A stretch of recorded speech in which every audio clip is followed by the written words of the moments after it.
have a neck. And then my girl, hi y'all. Oh y'all. Yes. Yes. I've been getting some questions in my DMs. Hello everyone, please hit the like. Good morning. Happy MLK.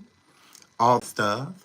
Y'all. So I've been getting DMs from you guys about why I haven't been talking about the hag. The hag is boring as hell. Okay. We have done what we need to do. Okay. As with this far, if we need to, do more damage, we absolutely will, girl. But the damage control is done, Pretty much the people that need to know that she's a fraud knows. So yeah, she's over there basic. Anything she's over there doing right now. It's absolutely basic. So yeah, we won't be covering any of that like non-medicated stuff that's going on over there right now because none of it makes sense. So it's like, bro. Yeah, but we'll get to it when we need to. But until then, we have other pressing things to talk about. So I also want to start the live off stating this. I've been seeing people saying that people going around talking about this whole NaZiyah Harris story that these content creators, me included, is doing it for money. Like, I said money. That is absolutely laughable. Laughable, girl. Me talk about Diddy, Jay-Z, Christopher Burlester Stokes, Marquise Houston. Like, I make way more money talking about that type of stuff. I promise you. So again, click and view. What? So we're getting there's people getting like millions of views talking about this, and I'm not talking about on TikTok to where you don't have to watch it for 3 seconds. Like, those YouTubers get like literally like million like viewed videos at each time of them, like, because that's when you my son for money. That's when it's like, okay, yeah, do anything for clout, do anything for clout. That's when it's like, yeah, but this is not that. So yeah, I talk about it because I want to raise awareness. There's a lot of really good talking points that people can experience off stories like these, and there's others too that we will be doing and have done already. So y'all weird. Just like, can you get it together, please? Can you get it together, please? Do you believe Ali called her mother and sister? I don't know those people. I don't know those people. Can you please say happy birthday for Leah, my mom? She's such a huge fan. No. Thanks for the sticker though. Yes. This jacket is bothering me. I think I want to take it off. You asked the question, I gave you an answer. You said, can you? No. Yeah. Absolutely. Absolutely. You asked, you rang, and I said no. But thank you for the super sticker though. Boop. Thank you for the super sticker though. Yeah, that was cute. Yeah. What? What? Leah, I love you, girl. I love you, girl, but she tried. She tried. She absolutely did. Because don't try to act like y'all fans of my show. Because if y'all was fans of my show, then y'all would know, girl, that don't come up in here born. Don't come up here born. No. Don't come up here born. Whatever. Do not come in here born. Okay?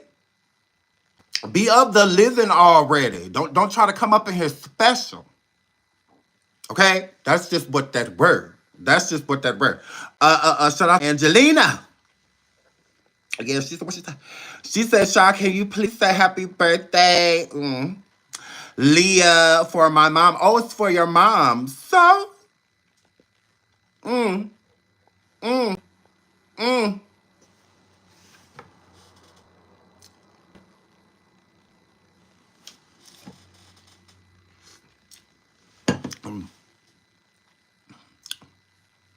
Your mom need to be acting like she ain't ruined your grandmama life. Okay? On that day. Okay? And your mama already, Leah, you already given hard-headed. Okay? So I can only imagine, Leah, what you took that poor woman through. Okay? And you talking about some, tell him to tell me. Well, wow. Oh my God, this is a lot. This is a lot going on. I just came here to do content for y'all. That's it. That's it. That's all I came up in here for. That's just what that were. That's just what that were. Y'all said, so was it her? I don't know. Y'all tell me. Y'all the one who came in my it's like, well, you know they found the Bible shine. You know they found the Bible shine. You know they found the Bible shine. So you know, Sean, look. So that's what I went and did. That's what that were. That's what that were. It was my baby birthday yesterday, holiday. You know, yeah, Martin Luther King, all of that. Yeah, shout out to him. But they say he was low key a traitor. But either way it goes, shout out to him and his dream. So and I'm a girl. So yes. Oh my goodness.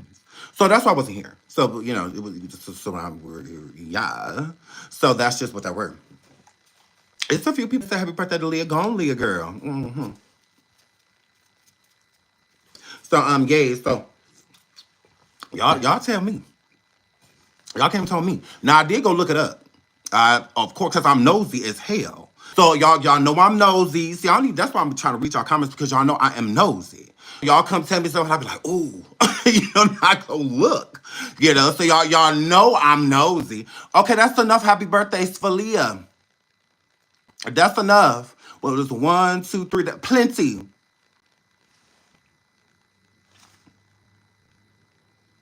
Okay, two of them is good enough. Okay, shout out to Leah. Leah, did you hit the like? Angelica, was it Angelique? Was it Angelica? Or was it, I think it was Angela. I think it was Angelica. Did y'all hit the like? I asked you for the super sticker, so don't even try it. I definitely did that. Don't try to make me ungrateful. Don't try to make me ungrateful. And I'm a girl. So yeah, I went to go look and I found what y'all was talking about. Okay, and I have the message a screenshot of the people that had sent it to me. Okay, like it's crazy. So yeah, now stop being who I am. Thoroughbred. If I stop being mean, I might as well just end the channel just because I'm a mean girl. Like that's like I'm meanish. I absolutely am, but I'm fun at the same time. You can sit with us. Yes. So y'all, the title is, hold on, let me pull this stuff up. Hold on, make sure I got it ready because we about to get into it. Okay. Now, also announcement. So in the last live, again, rest in peace to NaZiyah Harris. Rest in peace. There was a body found in a shallow grave, okay? January. We're still in January. So it's a high probability, you know, people saying, oh, it was a smaller framed individual and whatnot. So we'll get into that. There was a body found, human remains. So we'll get into that. And then we'll also get into Shannon. Now, Shannon, the auntie, I did not know you were shaped like a boiled egg until I had actually seen some pictures of you. Absolutely. You also don't have no hair. All right. You don't get to have the type of attitude that you be having and you can't get finger waves. No. That pro styled and brushed to the side, you tried it. Okay? You tried it. You don't have enough hair to be this upset about like when people are asking you questions. I'm like, wow, you're angry to be bald. I'm like, wow. And Humpty Dumpty fell off the wall, you know. So it's like, calm down. We don't want you to crack, literally. So I'm just like, whoa, this is her? I was like, oh my goodness. Now I could get, if you could at least get finger waves, I would understand you being like, you know, angry with finger waves, but you running around being super defensive with crumbs on top of your head. Literally, a brushing crumbs to the side. Grill. I said, who brushes B2Bs like that? Like, girl, your kitchen all up. Okay? This is why you're upset with Zaya because NaZiyah had hair. Yeah, you didn't like that. You didn't like that. You didn't like that. And then in your mind, not only did NaZiyah have hair, but she had your man. That's what that were. That's what that were. So we're going to get into some things. We're also going to get into some proof that I think shows that Shannon did not want him having any more children, although he had like umpteen kids on her. Because altogether he has like what I hear like 16 to 20 children in total. Oh, she absolutely knew. And we're gonna get into that too. We're gonna get into how you know she knew. No, not a comb. You can't comb over crumbs. Shout out to Charlie's girl. You said comb over no. You cannot comb over crumbs. That it don't work like that. That's just what that works. That's what they were. So we're gonna get into that, and we're also gonna get into this person on Facebook that broke into Jarvis Butts in his shop, his auto body shop. I was like, oh Oh my goodness. Lonnie says he has upwards of 30 kids. Oh God. I- That could, I don't know. He got a lot of churn though. He definitely got a lot of churn. He got a lot of churn. He got a lot of churn. So we're gonna get into that. Now, before we get into, obviously we're gonna get into the body part first, because I know y'all gonna want to know about that. So please hit the like. Please hit the like. Please hit the like. So the last show, Roxy, the cousin, she said her aunt's man. Okay. Now, I know that I had said inside, girl, of the video, of the live, oh well, that she said NaZiyah's man, but she was saying her aunt's man. Thank you, Miss Bianca, for the Super Six Sweetheart. Thank you so much, sweetie girl. Yes. So Roxy did not say it was Naziah's man, okay? Now, the reason I'm not apologizing, and no girl, is because I'm not. No, I'm not apologizing. Oh well. Oh well. Oh well. I was upset. It was what it was. No, I'm not apologizing, because if anything, she needs to pronunciate better. That's what y'all do. Y'all need to go tell Roxy that she need to go pronunciate better than I'm a girl, okay? Now I know a little piece of ghetto ebonics and I'm a girl, but I'm a valley queer. I'm a valley queer, yeah, girl. Yeah. No, I'm not apologizing. Why? Like, I don't feel like I have to apologize. Like, apologize for what? Oh well, I was over emotional and all of that. Oh well, it is what it is. She said that it was the auntie man and not Naziah's, and I'm not apologizing because she should pronunciate, girl. Now shout out to you, Roxy girl. I ain't got a problem with you, girl. You ain't did nothing to nobody. That's just what that word. You ain't did nothing to nobody. But I'm not apologizing to you, girl, because I just feel like you should be pronunciating wrong. So it is just what it is. Shout out to Rochelle. Thank you so much, sweetheart, for the super sticker. Thank you so much, and my girl. So I appreciate it. So here y'all go running up in here talking about. Okay, so let's get into it. Hold on, cause I already know. I already know. Y'all want to know. Y'all want to know. So let's get into this part first before we get into because I'm like hold y'all and make y'all wait to the end of the show. I feel like that would be annoying. We could just like hello, like hello. Can you show us, please? So let's get into that. Let me pull that up. Okay, here it goes right here. Let me show you how to do this. I don't think that I'm capping, because I'm not capping. Okay. Now look, it's a police sift through missing person report after human remains found in shallow Detroit grave. Okay. Now this was published on January 7th. All right. There has been updates. Okay, since then. Okay. So I'm just gonna show y'all because people were coming in my comments stating that they have found a body. So this is the body. So we do. Well, I guess we could just do it here. Workers were at the home of the 19700 block of Woodingham near Outer Drive renovating the house when they found the remains buried in a shallow grave around 1 p.m. Detroit Police Chief Charles Fitzgerald said that the workers spotted a foot apart. The workers spotted a foot apart of a shin sticking out of the ground. Okay, a shin's bone. According to the investigators, the remains were covered in a burlap bag and partially buried. The remains were partially closed. City, state, and federal authorities all responded to the scene to remove the remains, a process that took hours. Quote, it's going to be tough for us, but we're going to work around the clock, Fitzgerald said Monday afternoon as the authorities were working to get the remains. The remains were eventually removed Monday. Police work ID remains. Investigators are now. We already read that. We already read that, did we? Okay, wait. Okay, no, we didn't. Investigators are now sifting through missing persons report as they attempt to identify the remains. It is unclear if the remains belong to an adult or child. So this is why people were hitting me up, because they were just like, okay, well, it could be her, Sean, because it says the size be easily a. That's why you know it's female, because females are shorter, but also children are too. So it's just like, is it a short adult female or is this a child? So normally, if it's an adult, like a taller adult, then they will be able to tell that immediately. But the remains are female remains. So that's why they are, it's going to take them time to actually get the body back, or the remain back, I should say. And check and see. It's going to take more testing.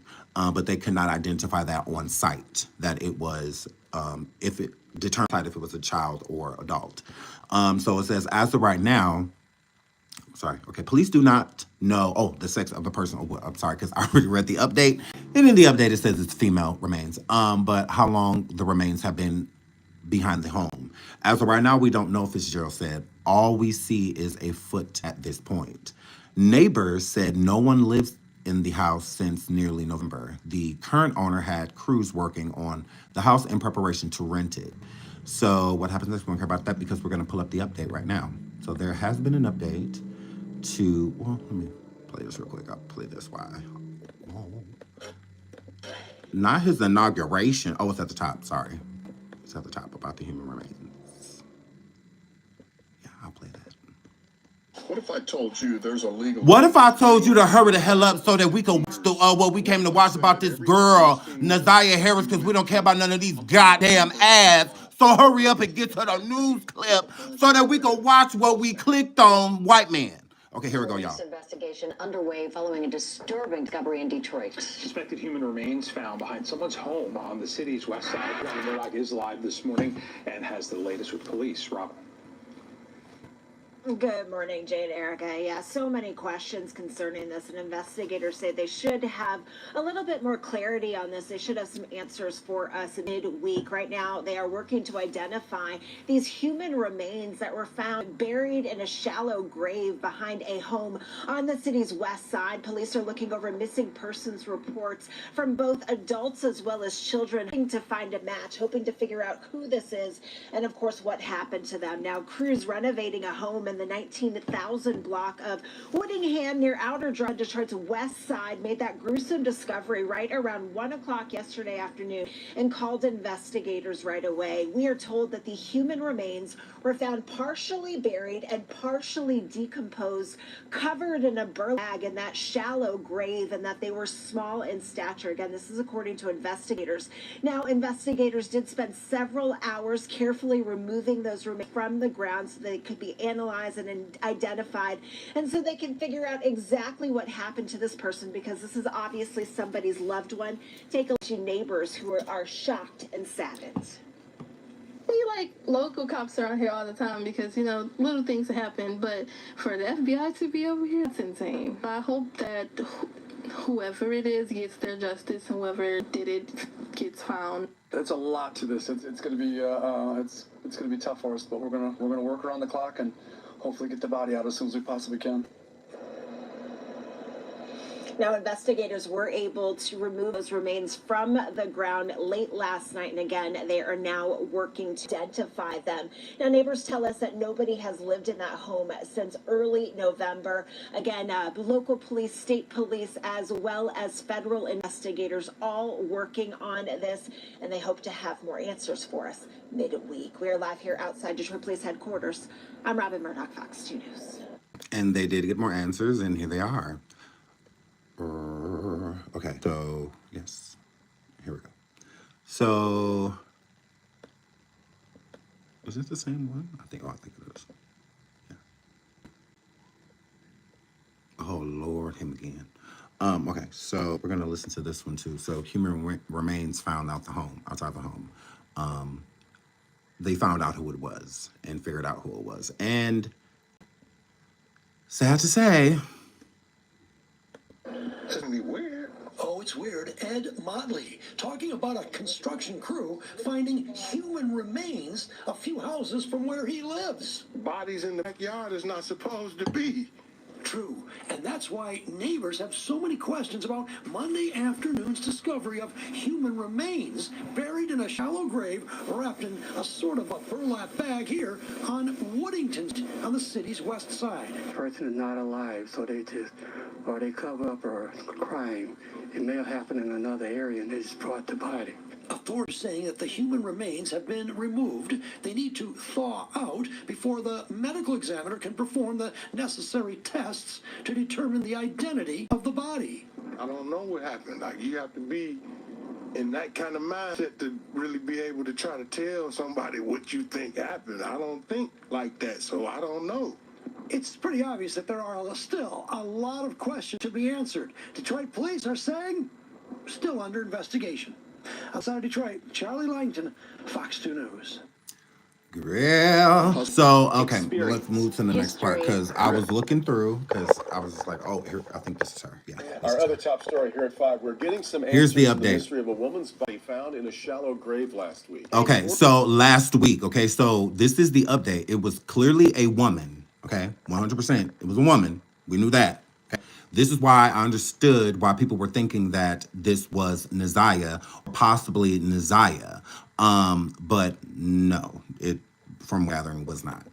Grim discovery made on Hilldale Street, just east of Van Dyke, on Detroit's east side. The remains have now been identified, and she's live with what we know so far, Sean. Kim, you hit the nail on the head. Grim and sad discovery here because we're talking about someone's loved one, a young woman. She went missing last September. Her family has been frantically searching for her. She has been identified as that body in that shallow grave. Here's the latest. Her name is Alyssa Chu, and so the 28-year-old went missing last September. Why y'all find her body, but y'all can't find this girl? Like, I whatever. You know, it's moving right along. So it was not NaZiyah. Okay? That was not NaZiyah. All right? So, for all the ones that were saying that there was a shallow grave found and that the body was found in the yes, and they just found out her, I think it was last week. It was last week that they just found out her identity.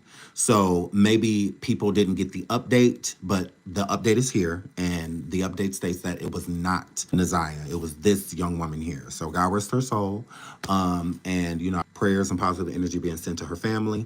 But it was not NaZiyah's body. So the body found in the shallow grave in Detroit is not NaZiyah. Okay.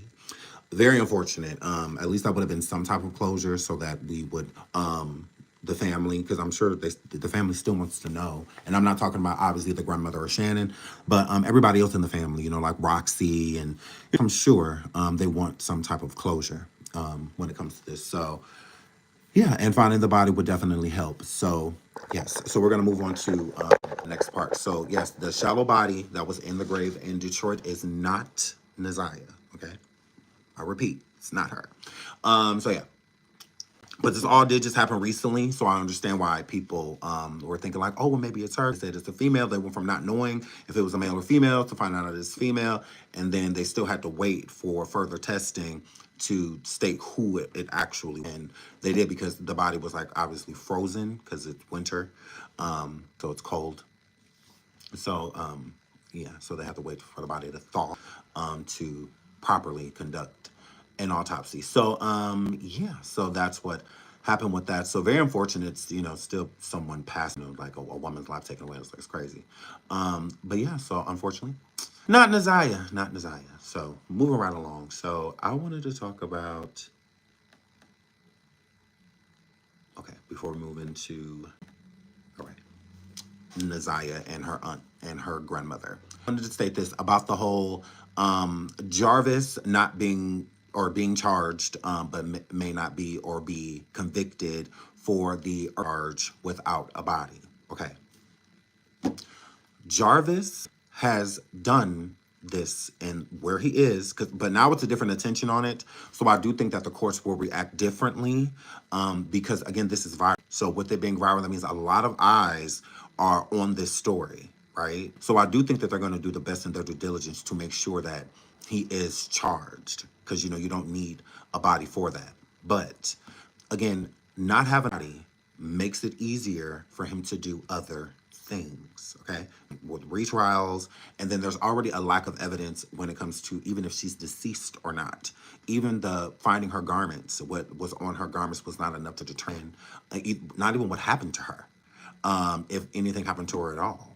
So again, it does help him fight it without it. With a body, it's concrete when we have a body. So that's why I'm hoping that he, even if the body isn't found before the conviction, I still hope that they convict him and her body is still found. because then they could, it's like double evidence, to hold him. So even if he did try to retrial, and whatnot, it's like the body. So now we know what happened to her and whatnot. We know did, and as of right now, no one can even determine what happened to her. So when the prosecution is going to, with their defense, to say that he did this to her, it's just going off of assumptions, because with no body, no one, we don't even know if she's deceased. So it's going to be really hard for the prosecution when the prosecution goes in there. I'm just thinking, again, I'm not a lawyer, but I am intelligent. I am intelligent. So, with me being intelligent, I know the prosecution has to create a defense to get him incarcerated, to get him locked up, to get him convicted, right? Without a body and without knowing what happened to her, when it's time to fight, they're going to have all these theories. So theories aren't good in court. Facts are good in court. Theories don't necessarily help in court. Facts help in court. So that's what the jury and that is what the judge is going to be looking for. Because we can assume that a person is guilty of something. You have to, in court, you got to prove it. So that's my thing. So it could go either way, honestly. And he's not going to tell the truth. He's not going to get up there and do the right thing and say that she is east or where her body is. No, he is a con artist. He is a very bad man. So with him being a very bad man, he's not going to get up there and he is needed and Shannon too, because I know Shannon knows what happened to NaZiyah. I know she does, and I can tell she does. So without Shannon or without even the grandmother, because the grandmother can be helpful too. Without Shannon, the grandmother, or Jarvis, there is really nothing leading them to her body. Nothing. And without a cause of death, you can't go on and say, I know she died because you typed in a Google search antifreeze. You typed that in. Well, what about it? What does that mean? Okay, yeah, I did research that. Well, okay, now what is the defense to prove that he actually went through with the methods? And then what method did he take? What way did he go about it? Did he strangle her? Did he power her? Did he force her to drink it? Did she pass away due to poisoning? It's too many theories instead of, so it's not good in court. That's all I'm saying. So it would make it a little easier for his just to be lessened, and whatnot. That body is needed. Like, it is a must because we don't have enough. At least if we had a confession from him or somebody around him stating that they know that he ended her life. And we don't have nothing. We don't have nothing. Because where I'm at, I'm starting to believe that that night that NaZiyah passed away, that he went and got Shannon. I'm starting to feel like he went and got her.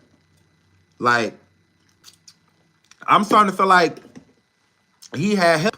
And not just from Shannon, his business partner too. Both of them. I think Shannon and the business partner, the one that owned the shop with him. I'm side-eyeing both of them. Because we don't have, besides the in the house, stating where Shannon big back of that ass was at, but the people in the house. And all of them liars. And the only soul in the house that we could believe is gone. And that's NaZiyah. So yeah, all y'all crooked. And none of y'all, and then Shannon, we already know you don't have good discernment because you literally knew what he was, and we're going to talk about that too, and we're going to let Shannon say it out of her own mouth, that she knew about his background before ever having him anything. She knew everything she needed to know. Yeah. And so we were going to prove that, because that definitely adds to the theory with you knowing what you needed to know.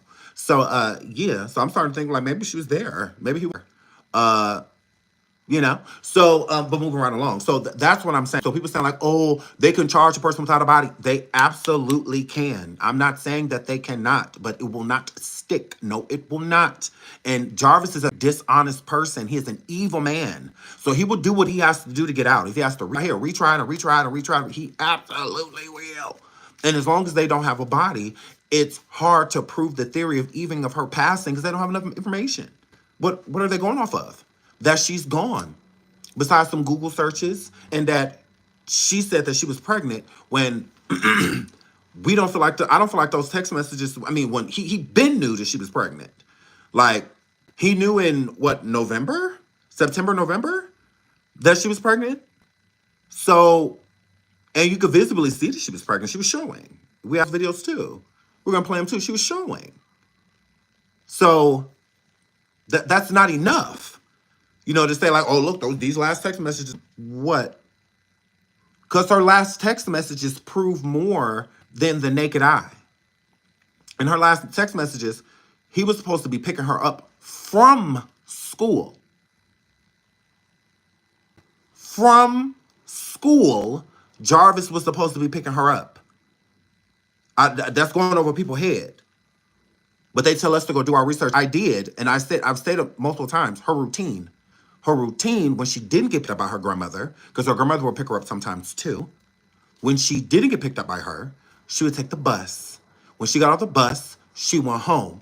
Joe was supposed to pick her up from school. He didn't. So when she got off the bus, where she went?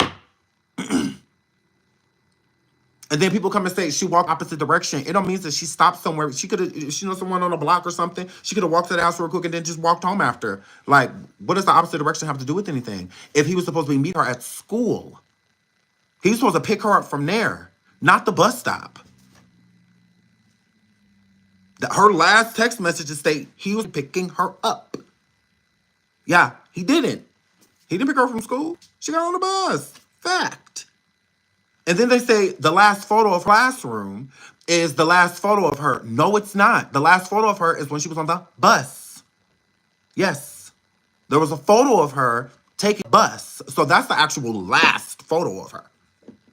Not the one with her sitting in the classroom. No, that's one of the last photos that she took. Correct. That's what she took at school. She was photographed on the bus. That's where the proof came. She was on the bus because they don't have no camera out there to dictate if she was on the bus or not. But one of the neighbors' camera allegedly caught a glimpse of her walking past. So again, I feel like she went home. And I feel like he picked her up from the house. That's just how I feel. That's my theory. Like, I wasn't there. So, I can't, state that as fact. But I believe she went home first. And the family states that she didn't. The aunt and the grandma state that she didn't. Why would they say that? In the report, in the missing persons report, they didn't say she stopped home first. They didn't say that. So why lie about her stopping home? Because she would have had to. She would have had to. Because why would Jarvis have been by the bus stop? That doesn't make any sense if he's supposed to be picking her up from school. And she didn't stay at the bus stop. She walked off the bus and, dropped something on the way off, whether she was reaching for her phone or something. And I think maybe that's probably what it was. Because that's usually what happens because if she would have dropped her school ID or whatever, she would have picked it up. I don't think she would have left it on the ground. I don't think so. So I think maybe her reaching for her phone, something like that, her ID probably fell out as she was grabbing it and didn't pay attention to it. And probably was trying to get in contact with him to see where he was. I don't know. I wasn't there. But yeah, I think that all of that needs to be looped back. All of that need to be looped back. Please hit the like. Please hit the like. Please hit the like. So let's get into this because, again, it's, missing NaZiyah Harris suspects search history. Police found and how police found his phone. Because I was wondering about that too. Because he had multiple phones. They said Jarvis had multiple phones. So that's I was wondering too. And I'm like, well, did they check the other phone to check he and Shannon's communication? Because I do believe that Shannon and the grandmother charges need to be filed against them. Shannon needs to be arrested. But they need to be arrested. Okay. Let's go. Because rest in peace, NaZiyah. Poor thing. Jarvis Butts searched abortion. Okay. Shannon Jones, the police sergeant that oversaw the investigation into NaZiyah Harris' parents, gave an overarching perspective into how police narrowed down Jarvis Butts as a suspect, including a text message he would be picking her up from school. Let me read that again. Okay. He used and locations he visited around the time she went missing. Okay, so again, looking into how police knew Jarvis Butts as a suspect, including a text message that he would be picking her up from school. I want to put this on camera so that people can see. Okay, I'm not making this up when I say this. Okay, and I'm a girl. Okay, girl. It says that. The text message, one of the last messages that she sent, that message was corroborating that he was supposed to be picking her up from school. Okay, right here, including a text message. that he would be picking her up from school. Okay? So, again, if he was supposed to be picking her up from school and he didn't, and she ended up getting on the bus, if she got off the bus, where would she go? Why would he be at the bus stop? There are no text messages between them of him saying, I'm down the street. I'm at the bus. I'm down the street from where you get off the bus at, or I'm on this block, or whatever. Nothing. There's no communication after that message that she sent from school, which that was supposed to be him picking her up from school. She went home. Home. She did. She went home first. I don't care. The girl went home. I'm telling you, she went home. She may have stopped somewhere. Again, it's a rather quick little store, something close maybe, or just somebody's house that was closer, or something like that. Maybe she spent the block real quick, maybe. But I feel like she went home, picked her up from home. He picked her up from home. I don't know if she walked, if it's a little nearby or something, she went to the store, or it's just somebody, a friend or something that she knew nearby or something. I don't know. But I feel like she went home. And I also feel like when they found from the outfit that she had on from school, was the clothes that they said that they found, which means that she was the ones that they found the blood portions and stuff on, how she changed. That's how I think she changed. The sister, Jarvis' sister, when she testified, she didn't testify. No part of her testimony had her changing wardrobe. What she saw her in was what she had on when she seen her. So when she got out of the car, went to the gas station, all the stuff, NaZiyah, and came out the gas station, went after using the bathroom, and all of that, her clothes never changed.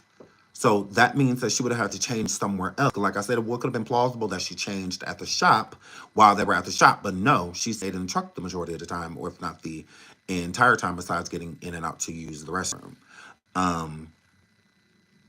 So again, where did she change clothes at? That's odd. I'm like, well, where did she change clothes? Oh, yeah. I think she changed clothes when she got off the bus and walked home. That's right. She went home. And I think that they, again, in the reporting to the police, while they didn't report to the police that she was missing, because she knew she was with Jarvis. She knew it was. Because that's who she left the house with. Just like she would any other time they go to the shop. So that's why I don't feel like she called into the next day, because she already knew who she was with.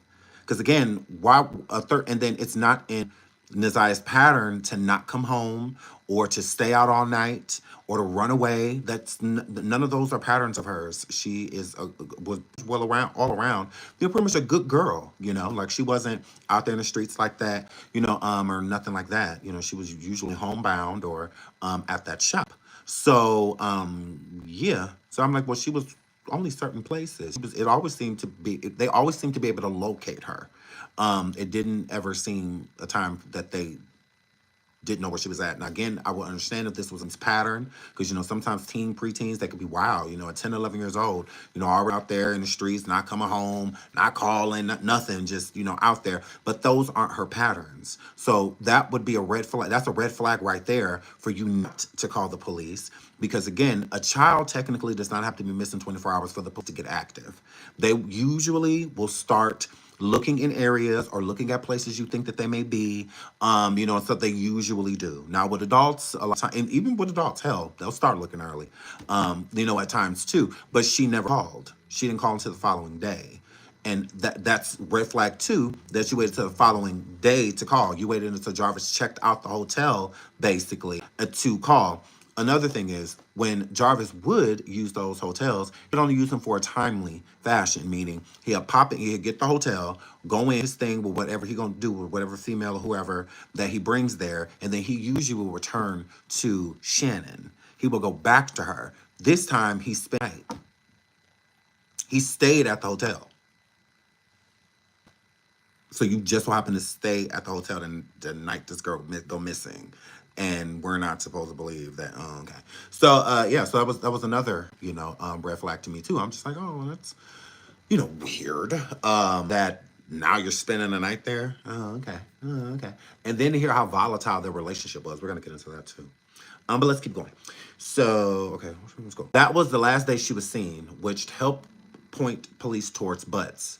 Later helping them dig up phones plural, as in more than one, he used and locations he visited around the time she went missing. They used the phone mapping Butts' phone to canvass the Saltenberg area, later identifying clothing from NaZiyah Harris at the scene. Investigators tracked down Butts' phone after listening to a jail call between him and his coworker, Cordell Wright, who worked at the same auto shop that it was employed at. So that's another thing too. Cordell was supposedly seen with NaZiyah and Jarvis. How do you pronounce the city? Is it Pasanti? I don't know how to pronounce it. But I believe that it's started with Y, YP, something like that. That's it. Allegedly, they were all seen together that day. So he was around NaZiyah too, Cordell. So I'm wondering why he has because I didn't testify or nothing like that. So I wonder how much involvement the police have with him because because they do talk on the phone still in jail. So Jarvis still talks to Cordell to this day. Yes, Texas T. Yes, that city or place. Yeah, that right there. They were all allegedly together. Okay. Ypsilanti? Is Ypsilanti? Am I saying that right? Ypsilanti? Is that what that word? Kim? Ypsilanti? Is that how you say it? Is that how you say it, girl? Is that how you say it, girl? Yeah, that's right. Okay, thank y'all. And please don't ever correct me again in y'all life.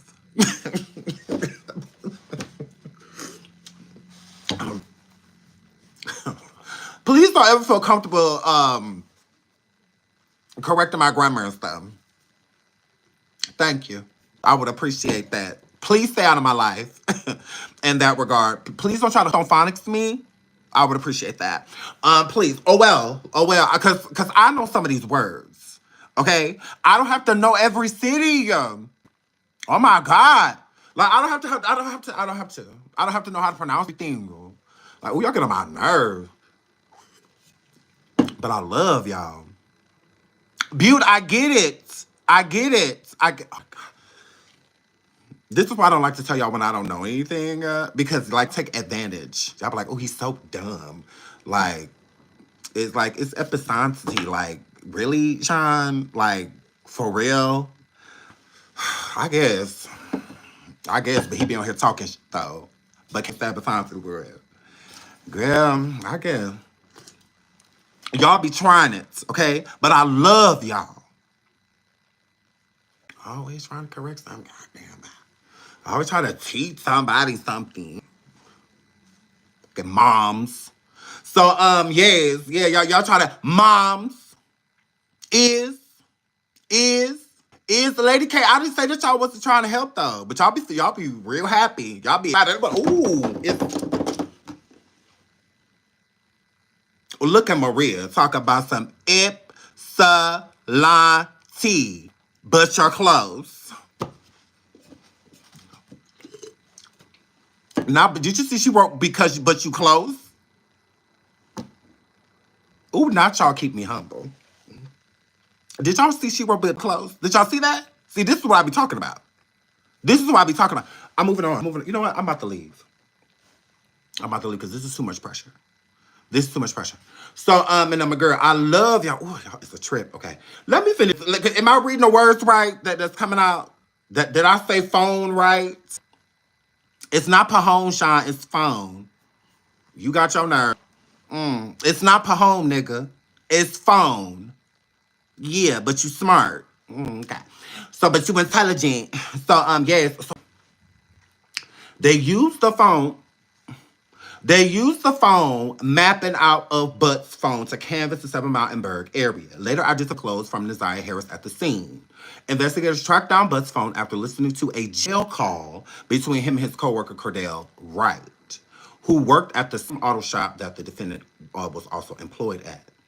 It was later found hidden in a Cadillac the police had impounded. So that's where they found the phone, y'all. Hid it. That predator hid the phone, tried to hide it from police. Jones also testified that the police used a data extraction to find Google searches butts made in mid-December. He searched for various ways to administer an emotion, including a herbal tea and drinking red antifreeze. Okay, there's no antifreeze that you can digest. No matter what color it is. More police take the stand after lunch. The next witness called to the stand Wednesday is Christopher James, an officer with the Detroit Police. He's working with the department 10 years. He answered questions about the data extraction of an Amazon tablet given to him by Detroit Public Schools. An Instagram account associated with Jarvis Butts was found. Sergeant Shannon Jones, the officer in charge of the case, took to the stand next. She works in the homicide division of Detroit Police, working in missing persons unit. Testing. So I did see some reports that there was no blood found. That is not true. Police hit the like, over 1,000 people in the building. Police hit the like. Thank you so much for being here. So yes, there was. So during a lengthy interview with an expert in body fluid identification, Mr. Green discussed various forms of blood testing she conducted on articles of clothing worn by NaZiyah Harris and Jarvis Butts. Green, who works with the Michigan State Police Crime Lab, pointed to stains that tested positive for blood on both a black sweatshirt worn by Butts and a pink bodysuit worn by Harris. Okay, so the jacket that was found on her, I don't believe that there was much blood on. Hold on, but there is an actual list right here. To where it shows, and it also shows the articles of clothing. So I want to show y'all that. Okay, so it says the first container, sealed paper bag, had a black hoodie, and then a pink bodysuit, NaZiyah Harris blood card, trunk door handle swabs, trunk speaker swabs, driver trunk speaker swabs. So this is what they're saying, like parts of the car that was swabbed for, and blood was found. Yes, so trunk door frame swabs, fitted envelope, and then it says okay, folding knife. Okay, so a folding knife also found. Hold on. So then there's one of the hoodies. I believe that's the hoodie he had on. Yeah. So and it tested positive, as you see on the side. It says weak positive, but it's positive. So yeah, but I wonder, is it her blood or is it his? And this is her jumpsuit that was found in woods. So I think that's dirt. That's on the, like whether she like fell or got on her knees. But yeah. So there's pictures of it. All right, and they were tested positive for blood. So, yeah, crazy. Okay, please. Do we need to read this? Okay, yes, we do.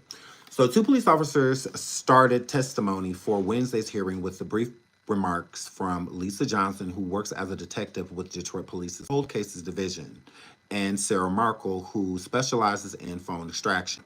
John testified that she visited the Parkcrest Motel in Harperwoods, where Jarvis Butts reportedly visited on January 9th, confirming he checked in the room that night around 9:30 p.m. He checked out after 12 p.m. day, so he actually checked out, meaning physically checked out of the hotel room. So either he spent the whole night or not, he was definitely still there and checked out. So they didn't say like, oh, he checked out over the phone or anything like that, because they usually don't let you. But he did in person. So John answered questions from the defense, telling them the person working at the motel that night did not recall Butts coming into the room. Others seen him, she added.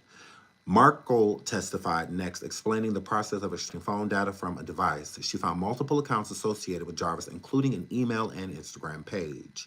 The third witness called by the prosecution was Dr. Omar, who works in a director role at the Wayne County Medical Examiner. He reviewed the medical records of NaZiyah Harris, adding that her vaccinations were up to date and her medical history reveals no life-threatening conditions. So he said she was a perfectly healthy young lady, and she also had all of her vaccinations. So, yeah. The defense objected to the testimony because while NaZiyah Harris has not been found, her cause of death remained unknown. Adding it is unconfirmed that she is deceased. Okay, so that works in his favor. That works in Jarvis's favor. Okay, that's all I'm saying. That's all I'm saying when it comes to this conviction. That helps him because again, the defense has to prove in an murder charge that the person is deceased or how they were. So that's why her body is essential because her body is the only thing at this point I feel is going to tell the truth. Her body's going to tell the truth. Her body's going to say what happened to her. No, nobody else will because Shannon's going to protect herself and so is Jarvis. So, and those are the ones that know. Other than that, unless Cordell knows, because I think it's a possibility that he may have confided. It's possible, not saying that he did, because, something like that, you would kind of want to take to your grave. But, I mean, the only thing that tells the truth is her body. So that's why I feel like it's dire, that it is found. So, yeah, because nobody else is going to tell the truth. But let's dive into Shannon. Let's dive into her before we get into that lady. Okay, well, actually, yeah, I'm going to let y'all. Now, this is Big Back Shannon, okay? This bit off plum is the auntie. Look at her. Look at her. Look at her. Look, just built wrong. Built wrong. And then tried to do a finger wave, girl. Them is toe waves, girl. Look, look, look. Look, are y'all looking at the screen?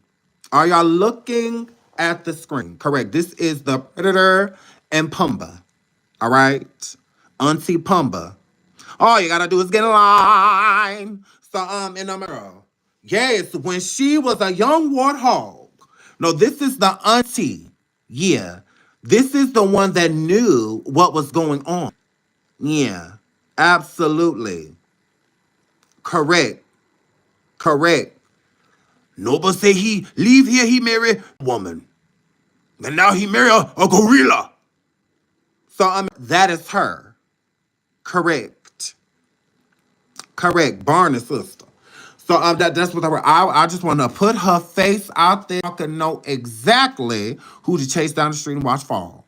Cause that's all that's what that word is. She gonna be talk about some. She ain't desperate. She ain't yeah. Girl. Built like the number 886. Girl, cut it out. Cut it out. Okay? You saying all of that with no neck. You over there doing all of that hollering from your chest, girl. From your chin, girl. I love you. You love me. We're a predator family. Like, Precious too. Over here, like, look at here, Shannon. Shannon. You got your goddamn nerve. You shaped like you got 5'6" goddamn churn. That is how you shape built up ass. Just built up wrong. Destroying furniture all over America. Like, girl, you got your nerve. Talk about some, I ain't desperate. Are you sure? Are we looking at the same person? The same person while you said that? Is you eating while you saying that, girl? You got your nerve. I said, ooh, look at Humpty. Fast horse. 600 pounds. So, and I'm a girl. So, look at them two. Look at them. Monsters. Monsters. Absolute monsters. Yes. Ooh, not Timu Barney. I cannot. Please hit the like. Please hit the like. She not gonna body? Ooh, now where is the body? Give me body. Give me body. I cannot. She is very so much snowman built. I did the same thing. Absolutely. Very so much. Yeah, we hate you. Yeah, Shannon. Yeah, Shannon. We hate you, girl. Absolutely. Don't think you're going to get away with this, Barney. Don't think you're going to get away with this, Anna, my girl. You're absolutely not. This is Shannon, the complicit. Absolutely, her Lego built ass trying to sit here and try to act like she didn't know, but she knew though. She knew though. Hold on, look. Let me show y'all that she knew. Girl, let me show y'all she knew. Girl, no, not this one. This one. Oh, not that one either. We're gonna get into that too, but look. Oh, it's NaZiyah. You could clearly see she was showing. Look, you could clearly see NaZiyah was showing. Like, it was obvious, and it's obvious to see, and it's obvious to see that she was. Hold on, 1 second. Okay, I think it's up here.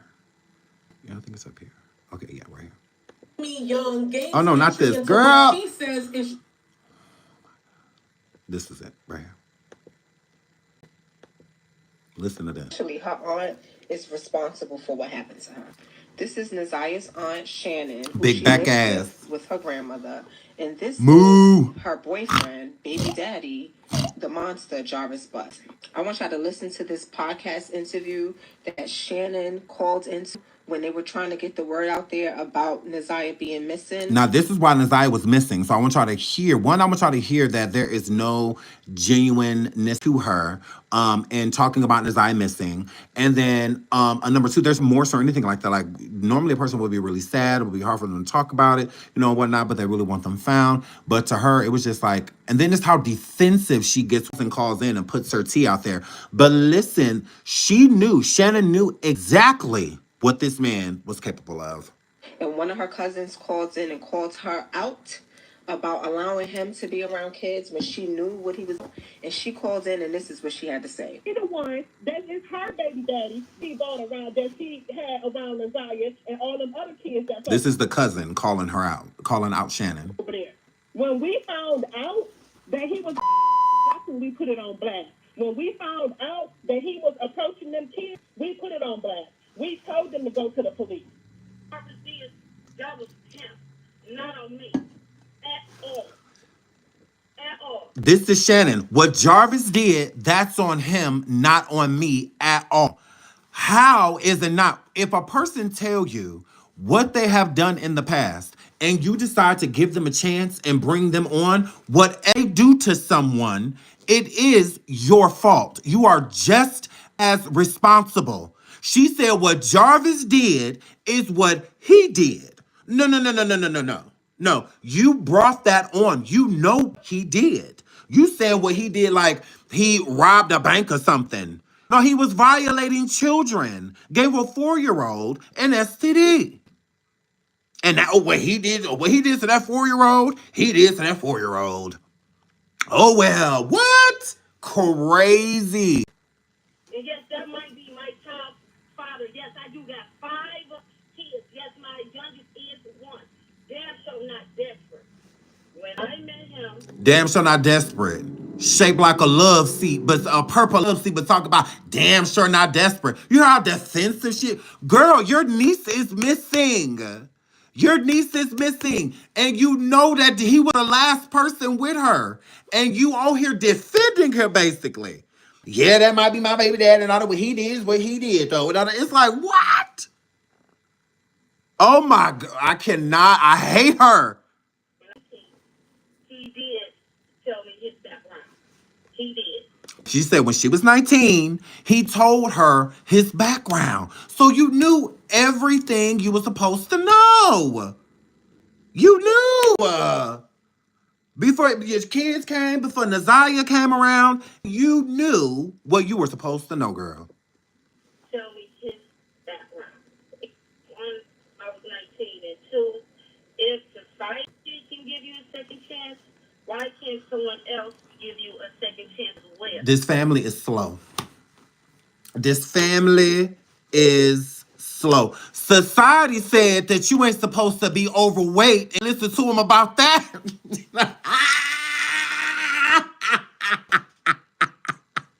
No, because she is making me mad.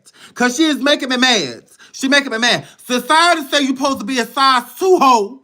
Look at you. Your tweaking champ eating ass. Your chicken eating ass. Chicken eating champ.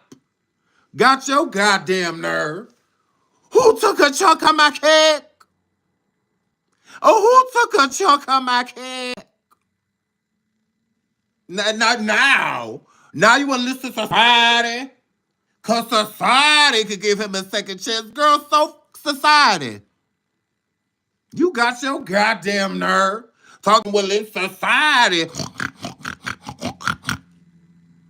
Girl, if society could give him a second chance, why can't I? Girl. Now all of a sudden she listens to society. Mm-hmm. This family is slow. NaZiyah was the smartest person in that damn house. Absolutely right. NaZiyah's grandmother, and especially her aunt, is responsible for what happened to her. This is NaZiyah's aunt, Shannon, who she lived with her mother. And this is her boyfriend, baby daddy, the monster, Jarvis Buck. The monster. I want y'all to listen to this podcast interview that Shannon called into when they were trying to get the word out there about NaZiyah being missing. And one of her cousins called in and called her out about allowing him to be around kids when she knew what he was about. And she called in, and this is what she had to say. She the one that is her baby daddy that she brought around, that she had around NaZiyah and all them other kids that's over there. When we found out that he was we put it on blast. When we found out that he was approaching them kids, we put it on blast. We told them to go to the police. That was him, not on me. At all. At all.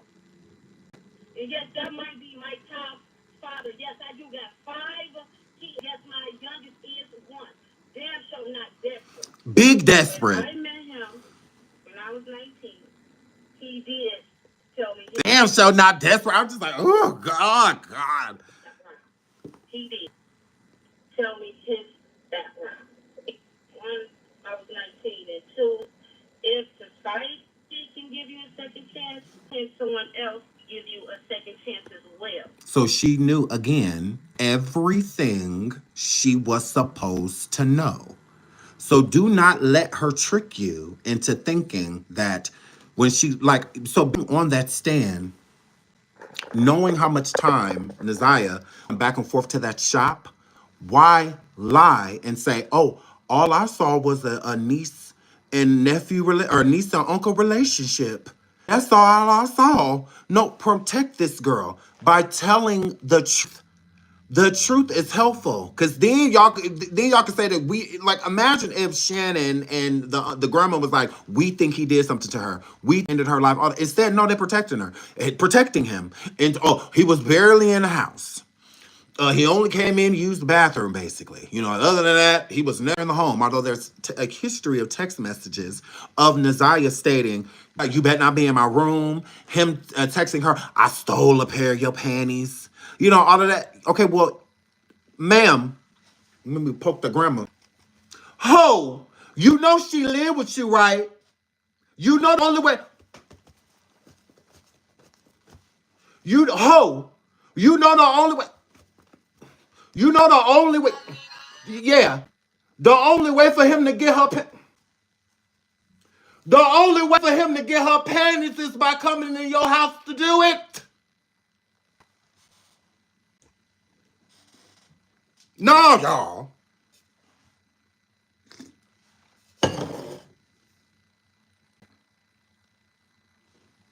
Because I'm like, hello? He was clearly in your house many times. So many didn't even count. And unsupervised. Because how he getting panties and stuff out her room if he was supervised while he was in your house? A predator coming, we're going to be like this. He stopped, I'm going to bump into him. He turned around. Damn man, hurry up so you can get out. He go in the bathroom, he's going to close the door on me because I'm coming in too. I turn around, go ahead, hang in the business. You did this in jail. Don't act like this new. I turn around and stare at you if I want to. Because that's how I'm going to be on your heels. Literally, on your heels. But he coming to taking panties and stuff at this girl's out. And at your house, because he wanted to have sex with her. She just wasn't there. She was like, oh, just left. Just left. your house, the house he only go pee in. Okay, girl. Yeah, so how you're protecting him. Because then he gets to use that. Then when he get up there on that stand, he gets to say, I was over there. Barely. Barely. Well, what about text messages? You saying this and that? I was just joking. That wasn't me. I don't recall that. That didn't come from my phone. What I say? What? Yeah, I'm type like that. That wasn't.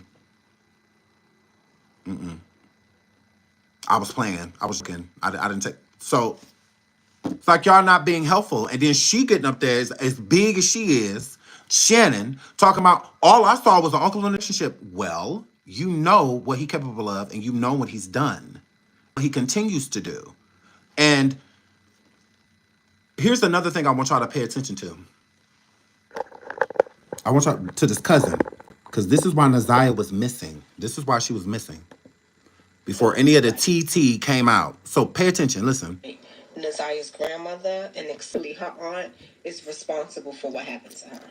This is NaZiyah's aunt Shannon, who she lived with her grandmother, and this is her boyfriend, baby daddy, the monster Jarvis Butts.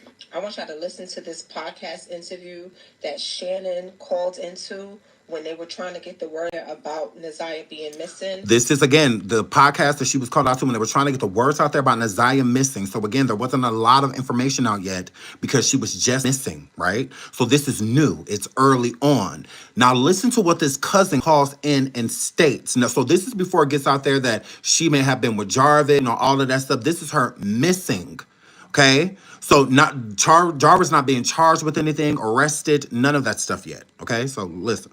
And cousins called in and called her out about allowing him to be around kids. He knew what he was about. And she called in, and this is what she had to say. He the one that is her baby daddy that she bought around, that she had around NaZiyah and all them other kids over there. When we found out that he was, that's when we put it on blast. When we found out that he was approaching them kids, we put it on blast. We told them to go to the police. So this means that you got to pay attention to everything you hear. So when it's not the fact of her saying like, we could have called the police or we was telling them to call the police when we was, a P word. No. She said, we told y'all to call the police when we found out that he was over there approaching them. So that means that if y'all knew, if it got to the cousins that Jarvis was over there approaching and touching and stuff girls and doing things to those girls, how would the aunt not know that? How would she not know that Jarvis was over there sleep the children in the house and people outside the household know? How would she not know? What? The cousin said that I told them to call the police on him, to get the police over there. And her rebuttal, now I want you to listen to her rebuttal, Shannon's rebuttal to that, about her saying, the cousin saying, we knew he was over there touching those kids, blah, blah, blah. He was over there approaching them. We told him to call the police, blah, blah, blah. Then listen to Shannon's response. That was him, not on me at all. That was not on me at all. So you knew what he was doing to NaZiyah. You knew. You knew. See, women like her will rather ignore something that you know is going on. Let me pull up this other video, this quick video about a situation like this happening with a completely different family. A completely different family. When you know something, a lot of times people will ignore it just because when you acknowledge it, you deal with it. Everything changes. But if you ignore it, then you don't have to acknowledge it. Nothing changes. Everything stays the same. So with her having to acknowledge what Jarvis was doing to NaZiyah and the other girls inside of the home, she knew the right thing to do is for him to go to jail, for him to be arrested. But she wants to be with him. She in love with him. Shannon. But she says she's not desperate. Clearly you gotta be if you on pedos. Like clearly you gotta be. You gotta be. That's who you've been smashing since you was 19. One that smashes kids knowingly, like crazy. That does take desperate. I don't know what when you get through, because me and the people ain't got nothing to talk about. I don't care what they look like, because to you, he probably fine. To you, that's probably the best that you can do, the physically best that man you done ever had before. Everybody else will look like muck ducks and frogs and whatnot. Because you shaped like a dinosaur, a friendly one at that. And you're evil, baby bop. And you're evil is what that word. So you are desperate, so desperate that you would ignore what was going on in that home to protect your dick. Yeah, to protect the girl. People ignore. Look this. Look, whole nother family. Their intellectually disabled daughter gives birth to her own brother's baby. To her own brother's baby. This is the Mold family, okay? Okay? This young girl just had a baby by her brother, and she is on the spectrum, this poor thing. Not only was it confirmed that her brother was taking advantage of her, but it is believed that mother knew about it, as she did lie to the police, as well as the father may have been abusing her as well because of questionable searches that they found on him when he realized that a DNA test would be done on every male in the house to figure out who fathered that baby. So he was afraid that the DNA may come back because all of them are all related, so like double related. And as in, can they determine, basically, how I'm feeling like it was, he wanted to make sure that his son got her instead of him. So that would allude, because what does it matter? Because him and his son have, again, that's his son, so their DNA is going to be extremely close to one another. Identical, but, like next to it, and whatnot. So also matching the DNA of his daughter, which he shares as well. So it's a lot of his DNA inside of this baby. So he was just trying to check and make sure that he could find a way to basically just blame his son instead of any of the accountability coming on him, which shows guilt, which shows that you obviously had something to do with the situation sexually, because why are you looking up DNA at this capacity at all? Okay? And the mother lied to the police to protect her husband. Why is Shannon any different? This is the Molden family. Tamika Molden is the mother. The father's name is Nathaniel Molden, and his son has his same name. In July of 2024, intellectually disabled girl, age 18 at the time, Intellectually disabled, poor thing. Poor thing. Was taken to the hospital where she gave birth to a baby. Because of that intellectual disability, DHS was called by the hospital that she gave birth at. When DHS came to respond to the call, the daughter, who is intellectually disabled, told them that her father had fathered the baby, while her mother told So the father is the father. them that it was her boyfriend. So DHS decided to do a DNA test on everyone in the home, and when they did, they found that it was actually the brother who fathered the baby. Now, according to the court documents, so that was the proof that her father was sleep her, because she identified and said, well, it's probably my dad's. Like, it's his baby. But if everybody's sleeping with her, how would the poor thing know? Is she being essayed by everyone damn near in the home? Like, what is going on here? It showed the father actually Google searched how to corrupt the DNA test, as well as do siblings have the same DNA. Now, the young lady who was abused by her brother was taken into DHS custody, where she is now in the system, along with the baby that she did birth. They arrested the son as well. This is the Molden family. It is Molden, the Molden family. As the mom and dad. The mom and dad have since bailed out, but the brother is still incarcerated. Correct, and his ass bet not never get out. Now here's the thing about the mother. They arrested the mother too. This is why Shannon needs to be arrested. The whale needs to be beached. She needs to be just like this girl mama, because just like she lied, Shannon lying too. Same thing. Shannon knows what happened to NaZiyah. County prosecutors charged Metro parents for not protecting their intellectually disabled daughter from sexual abuse. Thanks for joining us here at 6. I'm Carl Torp. And I'm Amanda Taylor. The victim recently gave birth. The investigation revealing the alleged abuser to be the victim's brother. News Night's crime tracker Jennifer Pierce live at the Oklahoma. Hi everyone coming in. I love you guys. Please hit the like. Please hit the like. Please the like. Oklahoma County Jail, where the sibling remains in custody at the section. Amanda, the victim's brother, is being held on one count of incest. Her parents were taken into custody for child neglect. They have since posted bail and were released. And y'all hear me scream that Shannon needs, I've said at the beginning of this live, that Shannon needs to be at least arrested for neglect. And the grandmother too. They both need to be, both of them. One by one. Stop. Stop. Just relax. Stop. Just relax. Does this let y'all know which brother that did it? Does this let y'all know which brothers? Because I see y'all keep saying in the chat, which brother, which brother, which brother? There's an older one and there's a younger one. Look who getting arrested.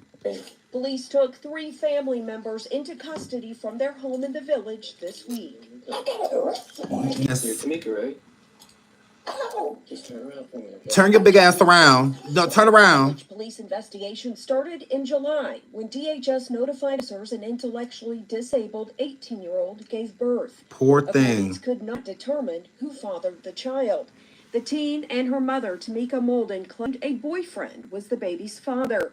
Police say the victim also told a DHS worker her father, Nathaniel Molden Sr., was the father. And I believe she said it because that's probably who she thought it was. Because, I mean, how can you tell if multiple people sleeping with you, you know, doing things to you at the same time? So if the dad coming out the room and then the brother coming in and then the dad coming out of the room and the brother coming in, I mean, how would she know? She's being assaulted. So, you know, like, and this is insane. Insane. This is crazy. DNA from the male members of the household, and it was confirmed through DNA testing at the OSBI to match the brother. Documents indicate Nathaniel Molden Jr. admitted to having inappropriate contact with his sister 2 years prior to the birth of the baby.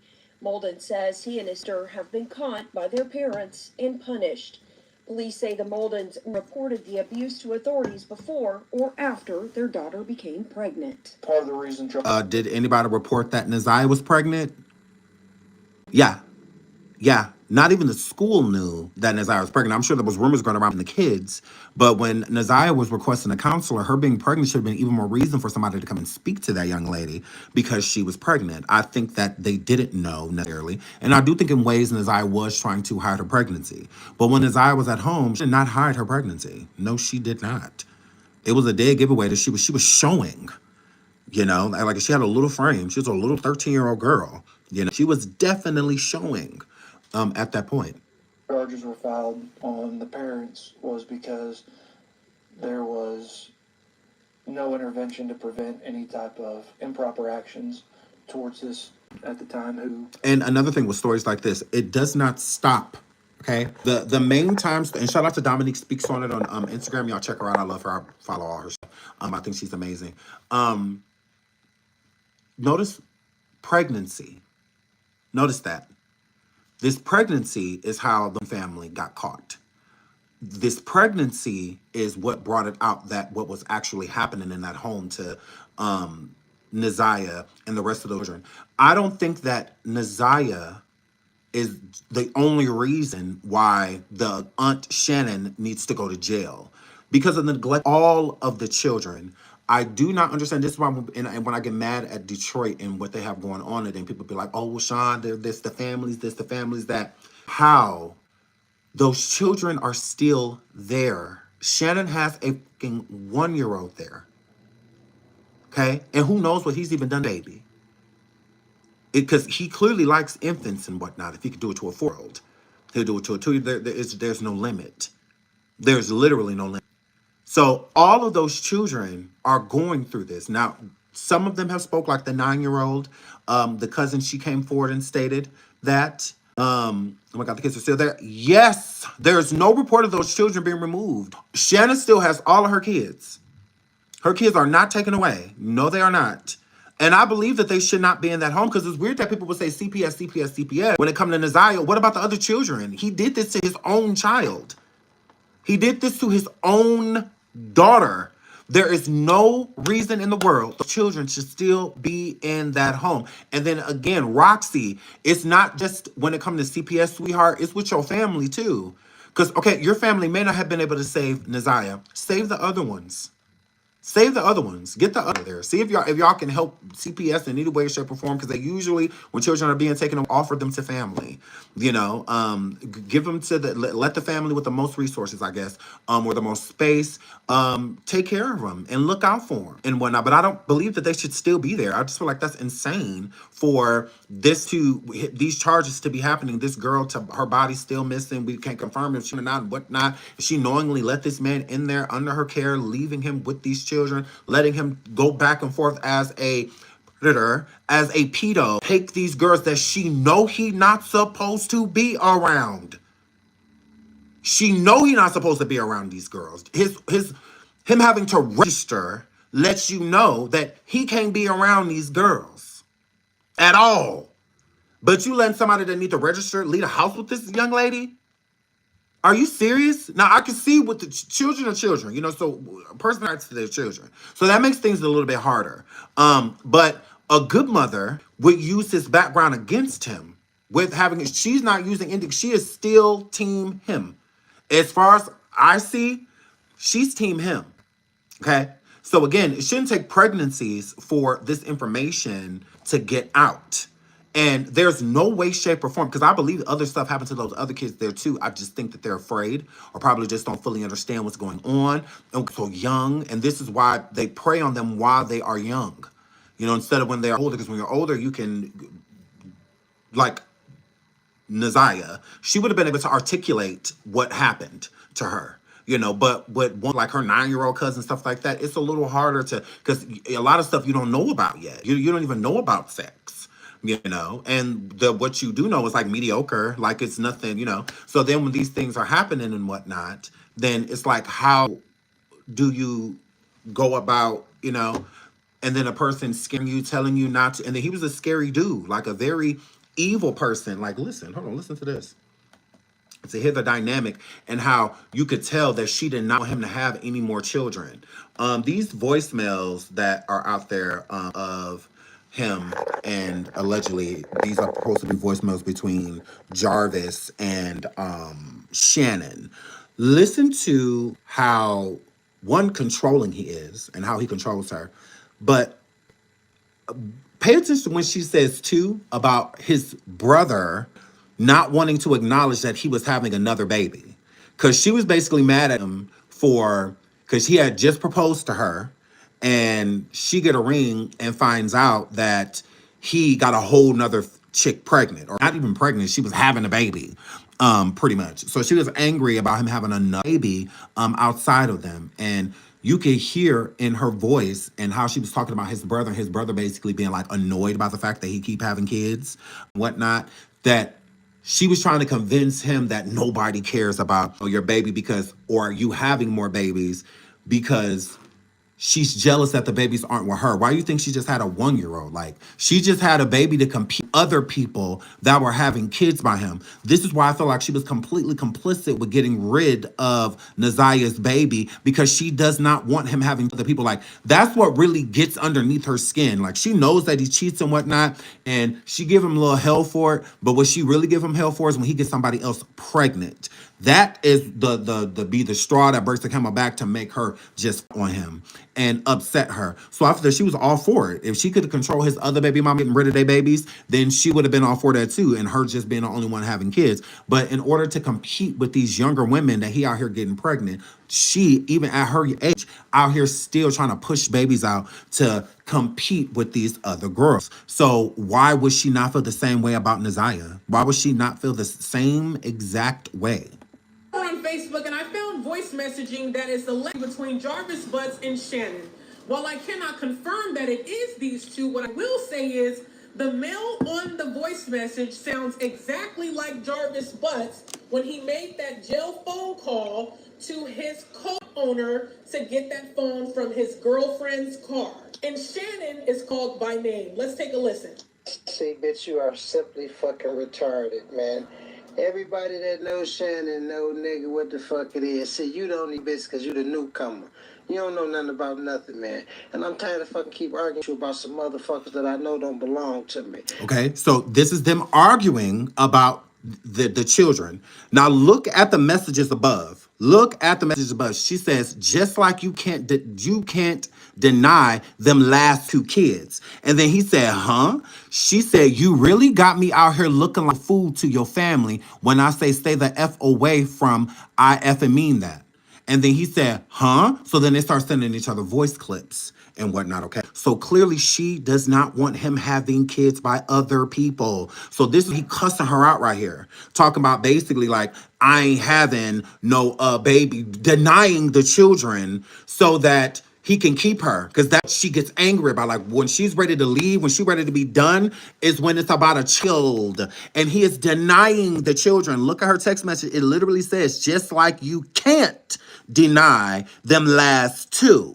So she is doing that in his face, that he keep having kids on her. And every time you have one, you try to lie and act like you don't. And then she feels insecure in the need to have another child to compete with these other girls out here that's carrying his baby. So she clearly knew what was going on with NaZiyah and what was going on with him. The pregnancy is what she could not deal with. She could stomach the fact, she could ignore that he was sleeping with NaZiyah, but she could not stomach her having a baby by NaZiyah. She could not stomach that, him having a baby by her. No, she could not. And as far as you lying about my motherfucking people saying that whole shit, stop playing with me, bro. Try that to reverse psychology on another nigga, not me, man. Stop playing with me, bro. You just want to make up some fuck shit, dog. Stop playing with me, man. And you wonder why. You wonder why. You want a motherfucker to do everything, but you ain't motherfucking changing. I'm tired of your fucking crazy, dog. Gave you a motherfucking ring, bitch, and you think you done went fucking retarded. Stop fucking playing, bro. I'm not. He said, gave you a ring? No, but listen to how he talks to her. Like she is just trash. She listens to this is women like her, this is birth. But she said that she's not desperate. If you're not desperate, you would never let a man talk to you like this.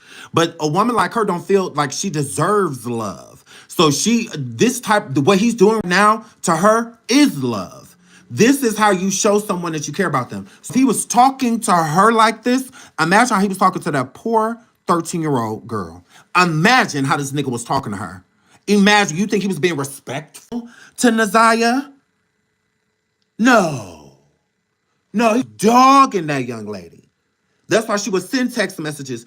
I don't want to lose you. Are you mad at me? Are you this? Because this is how he'd talk to her. He would ignore, and then have the conversation verbally. Wait until he met up with her to give her a piece of his mind. Not talking like a pimp. He is a pimp. That's what that word. That's what that word. So yeah, this is his demeanor. This is how he is. This is how he talks. That nigga, man. Stop playing with me.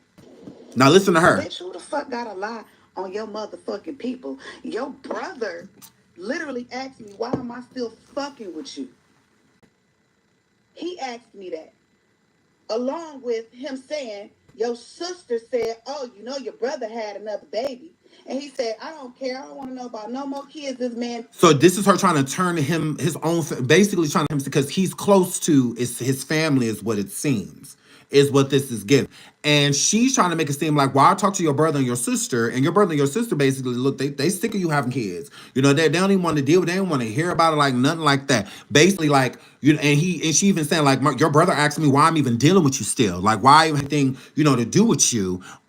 Giving off the impression is that everybody's turning against you for me. Everybody wants you to just have kids with me. Everybody wants you to be with me, but you out here doing all of this other stuff. And with the closeness that he has with his siblings, he sees through it. So that's why he was saying in the messages before, like, but before she responded, like, you know, you got to play that on somebody else. Like, stop playing with me, like, with my own family. Like, you all that stuff you talk about my family, trying to make it seem like they don't about me, or if I had kids or this or that, they sick of me, they tired of me. No, they're not. You got to go play that game somewhere else. To try to guilt trip him into feeling like, you know, he needs to focus all his time and energy into her. You know, you propose to her, you about to marry her, all of this stuff, you know, but he having child of the child.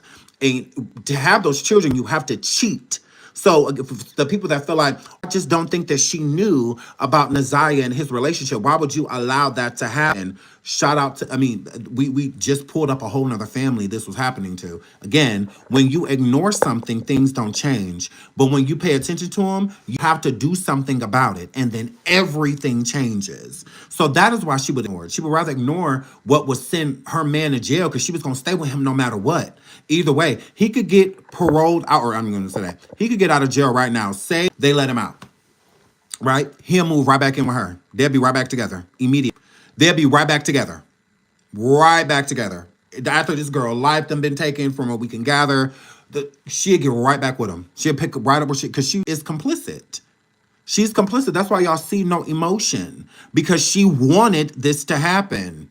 If she could shout in glee, she would. She knows that that'll make her look like a suspect. So she got to kind of keep her composure about it. But at the end of the day, I feel like she wants to yell at, her. I feel like she's frustrated with NaZiyah.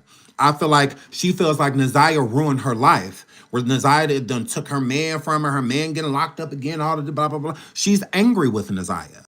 And so is the grandmother because of now you letting everybody know. You letting know we ain't shit. Now people feel like CPS should be over here and all of this stuff. Not everybody know our secret, not all our ish out there, So I feel like they're angry with her. So to see no emotion, how could you have emotions about somebody that you angry with? Somebody you mad at, even in death. That's how you know that they are evil people. They really are. And no child should be over there. So who the fuck line come off the top of my head with some bullshit? Bitch, ain't nobody got a motherfucking life. And like the motherfucker I said, bitch, you just gave me that motherfucking ring because you know I don't want your ass. I don't want you. I don't want that motherfucking ring. Bitch, you can take it all for the fuck I care because I don't give a fuck. I was scrolling over on Facebook and I found this message. She ain't get that ring back, big hoe. Couldn't get it off your swole finger. Feet so swole, feel like I'm walking on water. Girl, you ain't, I bet that swole finger pumba. I bet you ain't take it off. So, y'all, just to hear her demeanor. So we're gonna listen to that again. I want y'all to hear the anger within how they spoke to one another, how they consistently disrespected each other, right? That was how they love. That's their love language. To some people, if you're not like a female to be in a relationship with dudes, with the majority of the dudes that they date, and the dudes would treat them badly, right? Talk to them like they ain't nothing, all of that, but they find ways of still loving one another, but trying to not normalize, falling in love with toxicity, and then leave that relationship one day, and find a decent dude, one that compliments them and loves on them, and that same woman will find herself leaving that man. Not because they view them as, they just more so, I think, view it as something's wrong. Like it's off, with him. It's like, I can't really put my finger on it, but that's just like not my type of dude. So they are used to being mistreated. And if they get what is not mistreating them, they don't know what love is. So that has to grow on you. Like you have to be with not. But if that's all you used to, like if you don't always had good men, you choose good guys, ones that don't verbally disrespect you physically, stuff, then your standards are really high. And that's usually coming from a good dad. Like when you have a good father present, then that's what you expect. Your father always respected you and put you first and protected you and all of those things. So you're going to expect the men that you choose, they're going to have to be like your dad. And there's nothing wrong with that. That's a woman that doesn't have daddy issues because they know how to go choose a man. They'll go choose a good man. Even if the relationship don't work out, they're still overall a good man. Take care of their kids if they have them, all that, like they're still a good man. But if you ain't have a father present or the one that was around was a piece of shit, like Jarvis, then that's what you're going to go look for because that's all you don't know anything else. If your parents argue all day, all of that stuff, that dysfunction, that's what you're used to. So that's how you're going to view love. When you're in a relationship, if you're not arguing with the person, then they don't love you. If you're not violating them or disrespecting them, then you don't love them. If you're not destroying their property and their clothes and all of that stuff, then you don't love them because that's what I'm used to. My mom used to tear my dad stuff up, and then we'll look up, they'll be downstairs slow dancing. They'll tear up the room, holes in the walls, throw each other through walls, all of that stuff, and then we'll come downstairs and they curled up on the couch watching a movie, laughing, whatnot. So it's like since they see love through the toxicity, they feel that that it's normal to them. So they can't survive without chaos. They need chaos around them. People that fall asleep in loud homes, often when they move out, like on their own, they'll like fall asleep to the TV or have like something because they're used to like, like noise. And, people they're not used to being in just complete silence. If you grew up and you had 5, 6 siblings or whatnot, y'all shared bedrooms and stuff like that, like you're used to all that chaos and, and whatnot. As much as you act like you don't, you kind of do. You kind of get to the point to where you become used to it and learn how to tune things out that you don't really want, to drink in and whatnot. But some things are hard to tune out. So, yeah, so I think that women like her are definitely like that. She's used to dysfunction and it's generational. She's used to toxicity. She has not seen a thriving, surviving relationship, and not one on TV, no one in real life. Because that's where we get all of our stuff. That's where we get all of our stuff from. There's a question mark inside of the title. Red ball, we already talked about it. Coming in late don't mean, oh, you're going to answer everything that I know. Red ball it. Yeah.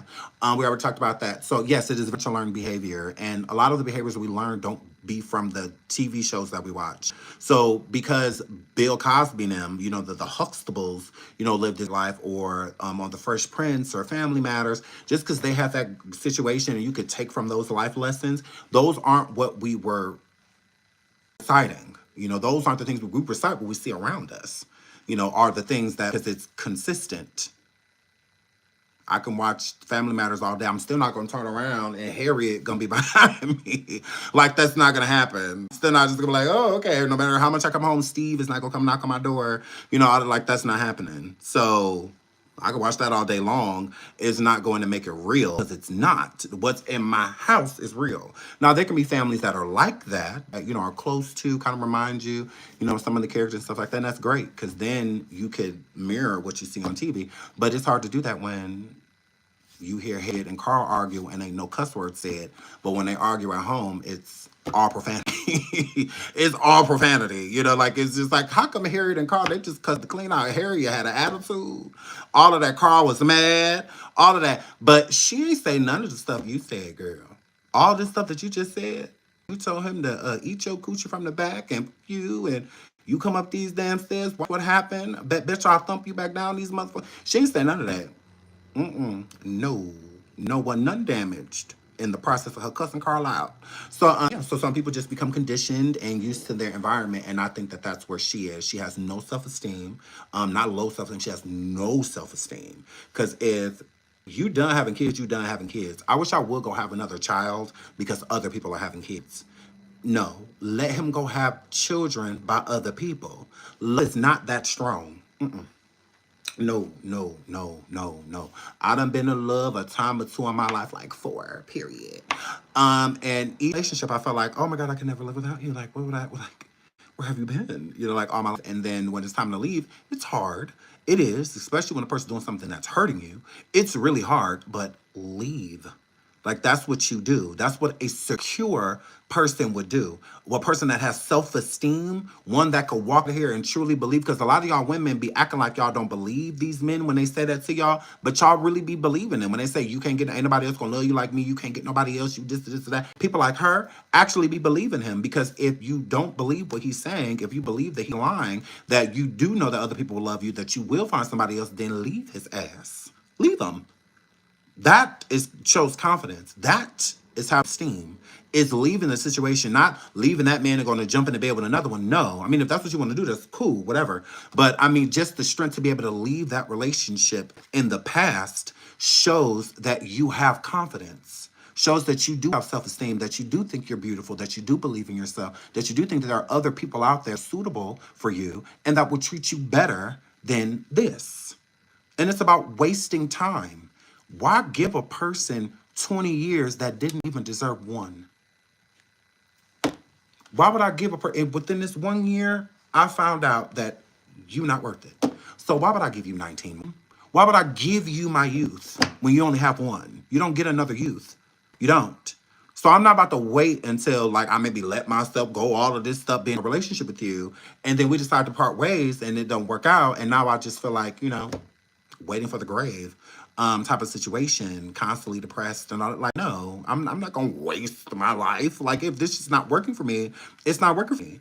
In my relationship and marriage right now, if I do not want to be with this person, I will leave. I will waste no time.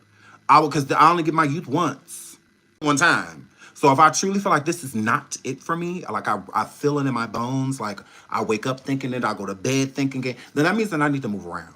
That's what it means. Even if it's like a break or a separation for a while to go figure out what this next chapter is. I thought I knew the chapter, but as I'm approaching it, I don't. I really don't know what's next, and I don't think it's fair to have a person stick around you're not in it. Like that's not fair. We might as well like deal with the heartbreak or whatever we have to go through. But I'm not wasting my time. I'm not, and I don't feel like they should be wasting theirs either. Because if I'm not feeling it for you, then that means it's over. Love is not one-sided. It goes both ways. It goes both ways. And love does not hurt. I've always said that from the dawn of me doing YouTube. What he was to Shannon was hurting her. So if he consistently going around here having children and stuff, and that hurts you every time he has, whether it's the infidelity or whether it's just another child brought into the world and whatnot, then that means that he does not love you. That's what that means. It is impossible to hurt someone and say you love them at the same time. That's impossible. You can't do both at the same time. You got to pick a team, right? So people got to stop saying like, oh, it was just the body. He just wanted something different. No. He don't love you. That's it. Not love for you? Yes. And a lot of men are like that with women that become moms. Remember that song, Hello Barbara, This Is Shirley? Me and my FC was just talking about this. Shout out to my FC. In that song, Shirley looked like trash. Okay? Because she sounded like a probation officer. She sounds like a mother calling a girlfriend that she didn't like. Like, you're not good enough for my son. Because you're talking about you buy the food that go in his mouth. You buy the clothes that go on his back. You know, it's like, what do he do? You said you paying his car note. What do he do? What do he do, girl? I'm like, are you like a whole simp on this phone? Love you, Shirley, and everything, girl. But you look dumb. Because I couldn't call admitting none of this to no stranger. Like, I could, not at all. And to me, that you very insecure if you have to call the person and say, like, hey, we in a relationship. That's a weakness to me. That's showing insecurity. 'Cause I'm not calling no bitch. Like, I'm just not doing that. I'm going to take it up with who I'm with. It don't have nothing to do with the other person because people feel like getting rid of that other person. No, getting rid of that other person just means that they're going to go replace that person. The problem is at home. The problem is here. It's not out there. Nah. Temptation is out there. But temptation is out there for both of us, you know? So the issue is here. Yeah. Yeah, absolutely. I would have said all that to him.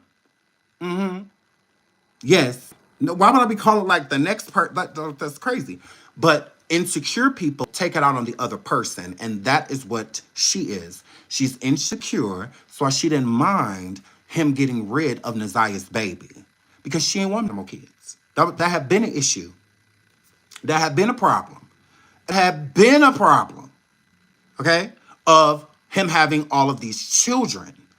And NaZiyah was no different. She was not. And this was close home. So it was dire that he needed to get rid of that baby. 100%. And what I think the reason why I don't think that they did it sooner is because I think he was lying to Shannon, telling Shannon that the baby wasn't his. I mean, did we not just... Hold on. Let me... I think it's this one. I mean, he was just lying to her, telling her that the last 2-3 kids that he had wasn't his. Shannon. While I cannot confirm that it is these two, what I will say is the male on the voice message sounds exactly like Jarvis Butts when he made that jail phone call to... When does the trial start? The next court date is March 7th, I believe. I believe it's March 7th, 2025. Hold on, let me go to NaZiyah. Shout out to Roxy. She has a page made for NaZiyah. Hold on, and updates. Hold on. Oh, right here. Is this it? No, it's this one. Yes. Yes, so March 7th. March 7th, 2025 is the next court date for the trial. Okay, March 7th. March 7th, okay? We will definitely be keeping y'all updated, so don't even worry about it. Don't even trip. Don't even trip. I will keep y'all up to date. Messaging that is alleged to be between Jarvis Butts and Shannon. While I cannot confirm that it is these two, what I will say is the male on the voice message sounds exactly like Jarvis Butts when he made that jail phone call to his co-shop owner to get that phone from his girlfriend's car. And Shannon called by name. Let's take a listen. See, bitch, you are simply fucking retarded, man. Mm. Everybody that knows Shannon know nigga. And now look, it says just like she said at the top of the text message, she said, just like you can't deny the last two kids. I believe he was lying to Shannon, telling Shannon that NaZiyah's baby was not his. So when people are like, why did he wait so long? One, I just think because he's lazy. Two, because I think maybe he did give her Plan B pills and stuff like that. Maybe it just didn't take, or he gave them to her too late, or something like that. So yeah, but I do think he was denying NaZiyah's baby. And as you hear from the phone call, he's denying any kid that wasn't had after the last baby that Shannon big back ass had. What the fuck it is. See, you the only dumb bitch because you the newcomer. Ooh. You don't know nothing about nothing, man. And I'm tired of fucking keep arguing with you about some motherfuckers that I know don't belong to me. And as far as you lying about my motherfucking people saying that whole shit stuff. And when you talking about newcomer, meaning like he had plenty of baby mamas before her, you know, like some more so like you the newcomer, like although how when you done had like 6, 7 more while you done been with her. So the other baby mamas, the newcomer, wouldn't NaZiyah be the newcomer? Playing with me, bro. Try that reverse psychology on another nigga, not me, man. Stop playing with me. You just want to make up some fuck shit, dog. Stop playing with me, man. And you wonder why. You wonder why. You want a motherfucker to do everything, but you ain't motherfucking changing. I'm tired of your fucking crazy ass, dog. Gave you a motherfucking ring, bitch, and you think you done went fucking retarded. Stop playing with me, bro. I'm not that nigga, man. Stop playing with me. Bitch, who the fuck got a lie on your motherfucking people? Your brother literally, why am I still fucking with you? He asked that, along with him saying, your sister said, oh, you know your brother had another baby. And he said, I don't care. I don't want to know about no more kids this man done had. So who the fuck lying? You think I'm just come off the top of my head with some bitch ain't no... I think he was living everywhere, honestly. I think he was staying everywhere. More so with Shannon, you know, at times, but I think he was staying everywhere. Somebody got a motherfucking lie to you, and like the motherfucker I said, bitch. Including the shop. You just gave me that motherfucking ring because you know I don't want your ass. So Gemini Twin, thank you so much for gifting 5 memberships. Thank you so much, sweetheart. Thank you. If you got a membership with Gemini, please say thank you. Shout out to 1,200 people in the building, over 1,200 deep. Please to like 752 likes. Thank y'all so much for double tapping that screen to the people who has thus far. I really appreciate it. Justice for NaZiyah Harris. Rest in peace, NaZiyah Harris. I don't want that motherfucking ring, bitch. You can take it all. For the fuck I care because I don't give a fuck. I was scrolling over on Facebook and I found... Real, I cannot. So let's get into more of NaZiyah's story. Hold on. Is this it? Yeah, let's listen to this real quick. She texted that creep saying she hadn't gotten her period yet. And that was the last time anyone ever heard from her. Jarvis Ramon Butts, 40, had already spent almost 10 years in prison for what he did to 2 other girls. Now he's been charged with killing a 13-year-old girl after finding out she was... Yes, they the body, but it does not belong to NaZiyah. ...pregnant with his child. In January 2024, 13-year-old Zia Harris was last seen getting off her school bus in Detroit, where Jarvis Ramon... He just said Zia. No. No.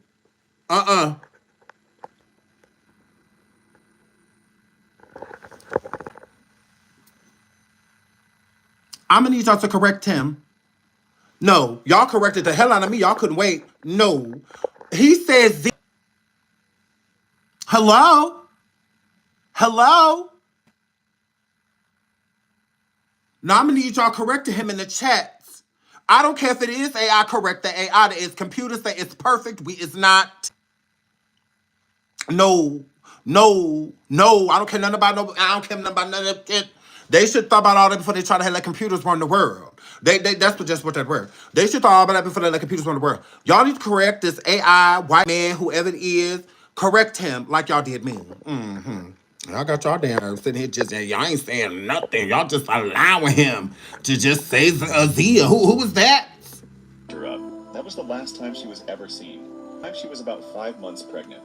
Police discovered that Jarvis had 5 kids with Zia's aunt. But here's the shocking part.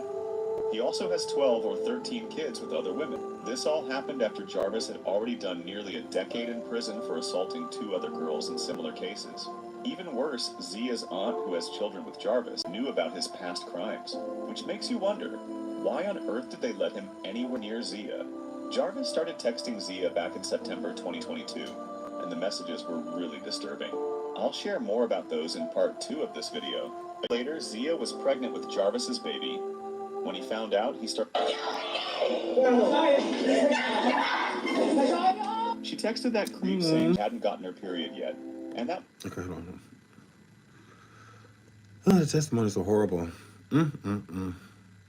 So this is her. Okay, she was clearly pregnant. I don't care what anybody says. The girl was pregnant. You can clearly see. Pregnant. Poor thing. So you can see through the hoodie. She was at least 5 months pregnant. 5 on her way to 6. And she had a small frame. So, and let's get into that frame. So look. This, hold on, my phone. What's the other one?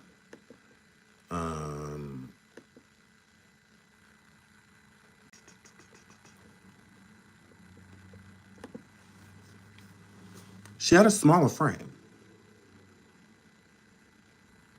So you could definitely see, and this one she was a little bit younger, like maybe like 11 in this picture, 10 or 11 in this picture. So, like, to give the real innocence, this was her. This picture ran from 5-10 years ago. She was just born that long ago, So she was just literally a baby. Poor thing. Poor thing. So yeah, she had a small frame. So when you see her in the video dancing, this is how you say, like, okay, yeah, she is clearly pregnant. Clearly. Like, there's no doubt about it. Nothing mistaking her being pregnant. Makes all the sense in the world. Poor thing. So yeah, that was her. Pretty dang. Smart. Just got duped by just a girl.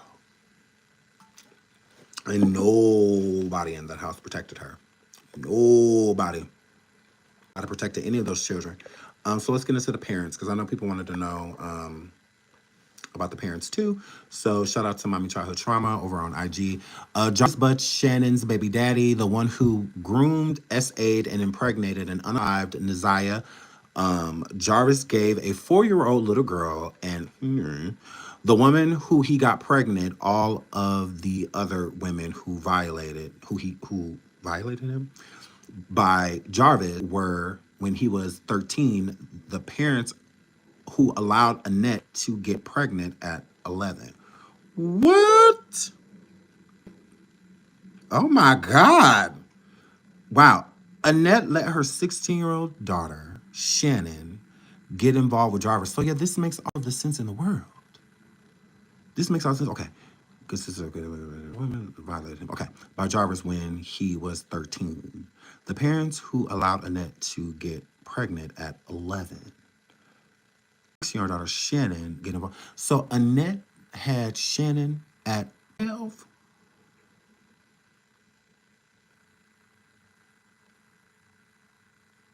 Or did she have her at 11 years old? Did she have her the same year? Isn't that what I'm reading? Isn't that what I'm reading? But okay, by Jarvis, the parents who allowed Annette to get pregnant at 11, Annette let her 16-year-old daughter, Shannon, get involved with Jarvis. Although Shannon says that she met him when she was 19. So I'm confused by that too. But whatever. Who was a grown arse man. NaZiyah's father was MIA while she was alive. NaZiyah's mother ran off as a teenager and got strung out on ruse because she was SA'd. NaZiyah's mother wasn't fit to take care of her, so she left in the hands of her, we should say family, of her family, a family who didn't protect her. It's evident that NaZiyah was failed by everyone. I wish NaZiyah was still alive. She could have broken that family curse. All that girl wanted was love, and she passed as a child who never experienced that. Shannon, Annette, and all the others who allow NaZiyah to be groomed by this monster need to be under the jail. Okay, so let me read this part again. By Jarvis. Okay, the woman who got pregnant and all the other women who violated him.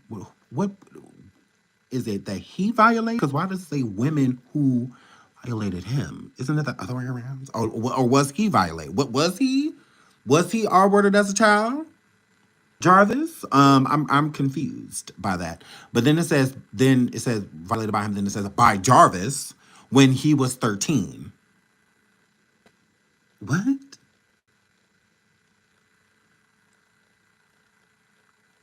I'm confused. He was essayed at 13. Okay. He was child at 13. Okay. Okay, makes sense. Okay, there we go. All right. Cool. Thank you so much in the chat. So then it says Annette. Okay, the parents who allowed Annette to get pregnant at 11. So Annette got pregnant with Shannon at 11 years old.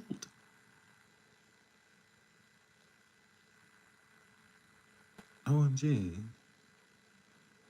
Okay, so wow.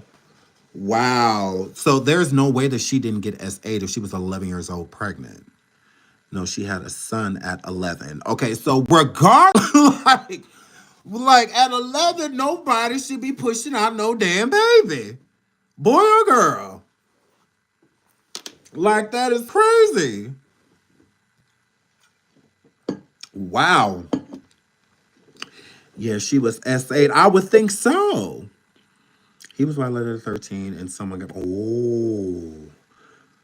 now Shannon, the older sister. Okay, that's why Grandma Shannon don't see nothing wrong. Right. That I said no, Ziya's mom was the first child. Okay, so Ziya's mom is the oldest, and Ziya's mom and Shannon are sisters. Okay, so they're related to the mother through the mom. I believe Shannon and her twin are. Shannon bet not have no goddamn twin. It's two of them. Lord, it's two of them, Lord. It's another raised Annette. Annette got some churn. Ooh, girl. So Annette got some churn. Yep, it's two. Nurse Sean, don't say identical, girl. No, it is two of them. Oh my word. I love you. You love me. Why y'all ain't tell me it was two of them? Oh my word, I cannot. I cannot. No. Please hit the like. Please hit the like. Please hit the like. Girl, I know that pregnancy was terrible. When you're pregnant with ugly babies, that's a different type of pregnancy. When you're pregnant with an ugly child, and then you pregnant with two of them. Oh, girl. No, I don't know about these people. I'm, just getting into the tea like 3-4 days ago, girl. I like to try to consume as much information as I can. But this is why I talk to y'all, because y'all be having a tea and then y'all get to help me, because now y'all know I'm going to go look into all of this. And then we can talk about it next time. Girl, I cannot. Yes. A double ugly pregnant girl. I can only imagine. Annette parents allowed her to have a baby at 11, so she allowed her child to have a baby early. Annette's husband's awkward. The older daughter wishes NaZiyah's mother. That is why she is on drugs. Wow. Oh my goodness. See, y'all having all the tea. He was a pimp. I bet he was. No, mama got 4 kids. What? Who mama? The mama? Like Shannon mama? Annette? Jarvis was effing both twins. Was they got? Y'all about to make me log off. Y'all is about to make me log off. Correct. Please hit the like. Please hit the like. Please hit the like. Shannon mama have 7 kids. Okay, so that's confirmed. 1 boy, 3 daughters. Okay. They're referring to NaZiyah as if she was an adult. I do agree with that. I think that's how Shannon looked at it. Sister's daughters testified on the stand. Oh, okay, telling on Jarvis. Okay, so those, so her, now this is all starting to make sense. So the young ladies that year old and whatnot that had went up there and testified that Jarvis was trying things on them is the twins' children, the fellow girl. Okay, all right, okay, period. Makes complete sense. Complete sense. Yes, it's the blue biggie girl. I could not. Shannon looked at her like, damn, side chick. Ooh. Looked at her like a damn side chick. Agreed. I do think that she looked at NaZiyah as competition, not her niece. That shouldn't be being sexually active with anyone, let alone a grown man, and alone someone that she would introduce her to. Yeah. He was running through the whole family. I'm gonna tell you like this. Only was he running through the whole family. He would have got that 4-year-old pregnant. If this how sick he is. If a 4-year-old could have children, it would have been pregnant. She would have been pregnant. And that's not possible as far as I know. But he literally tried to get her pregnant. She contracted an STD. That definitely reached. There was no contraception, nor should there have been, because she's fucking 4. You shouldn't have even been near her. Near her. Like, so like that's how I look at it. Like he was literally like he could have gotten a 4-year-old pregnant. And if that's not a surefire stay the fuck away from this person, I don't know what is. I don't know what is. So Shannon said, yes, I will give you a second chance after you try to get a 4-year-old pregnant. But she not desperate. Are you sure? You sure? Because that's pretty desperate. If you ask me, pretty desperate to be with somebody that tried to get a 4-year-old with child. Crazy. But I mean, whatever. If you feel like, that you're not desperate, okay. I guess we got two definitions of it. Because that could be Euro. Because y'all know me, I just be saving stuff. Okay, yeah, we already talked about that. Okay, I was gonna pull up. It was something else that I had grabbed.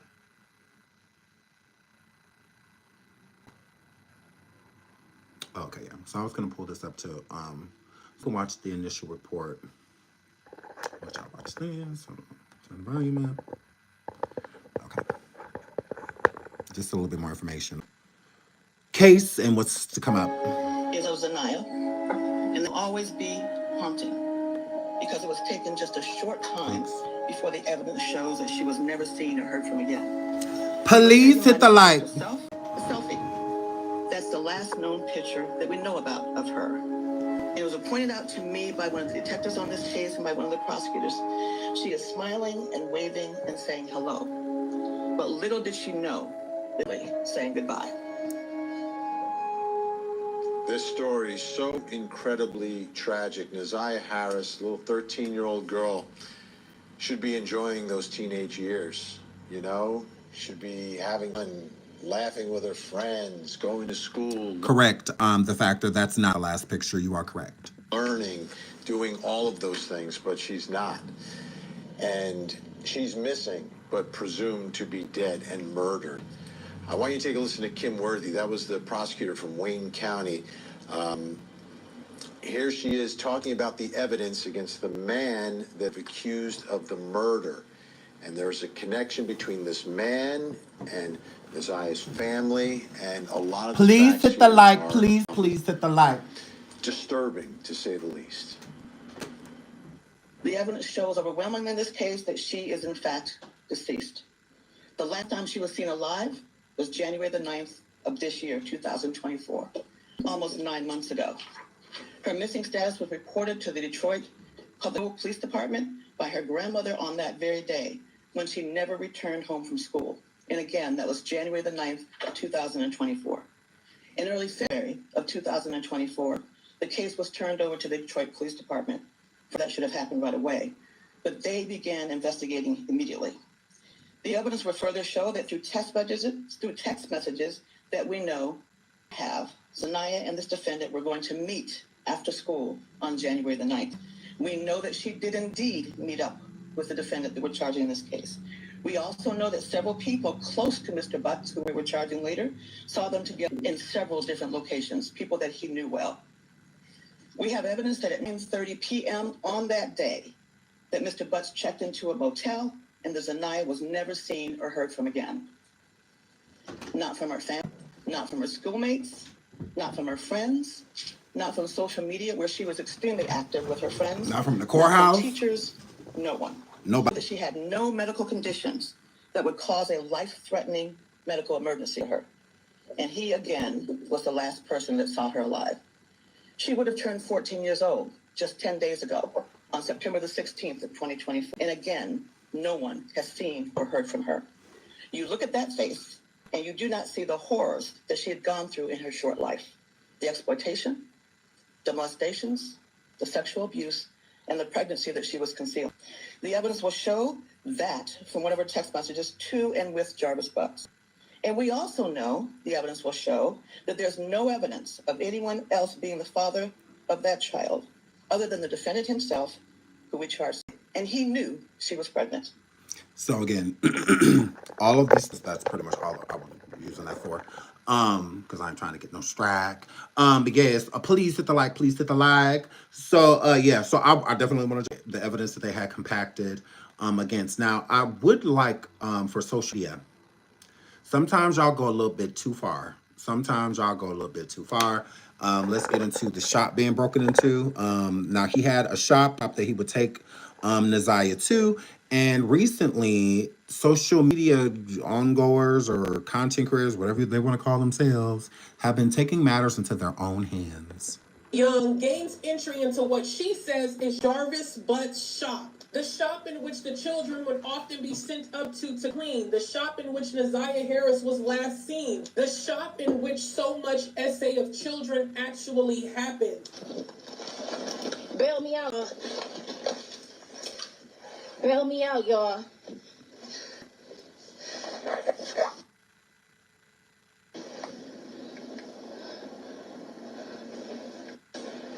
Y'all, they reporting stuff. They reporting stuff. Let me get my flashlight.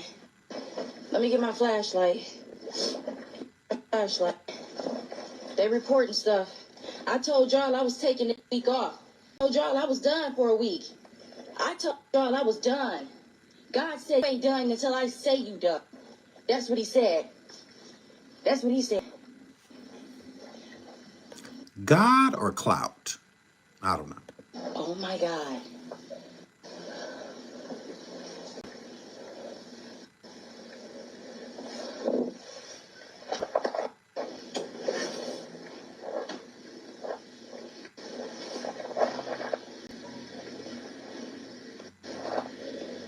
Let's make this quick. Let's make this motherfucking quick. Somebody that Detroit resident that decided to just take matters to their own hands on social media and decided to break into Jarvis Butts' shop to, I guess, find evidence, I guess. This place is fucking big. This place is too fucking big. It's too fucking big. It's too fucking big. NaZiyah, if your spirit is in this motherfucker, you better let me know where the fuck you at.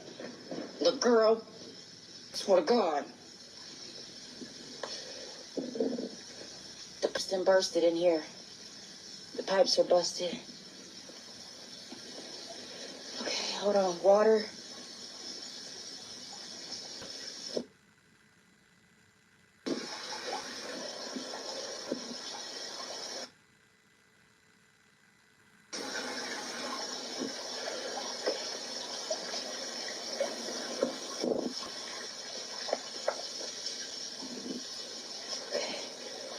left because I know I ain't gonna lose my job for this shit.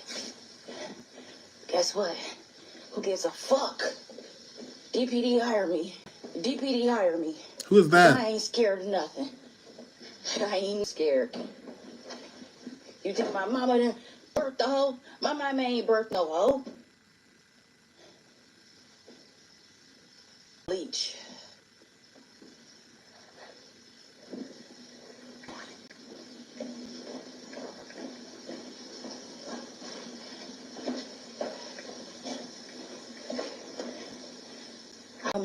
I don't mind going to jail for this shit, y'all. I do not mind. I don't mind. Somebody just bail me the fuck out. My baby birthday on the 20th, y'all. Take care of my kids. Please. My sister gonna be taking care of my kids, y'all. She already know what y'all putting me through. Is this where you was messing with my baby? Is this where you was messing with my baby? Is this where you was at, motherfucker? Whose code is this?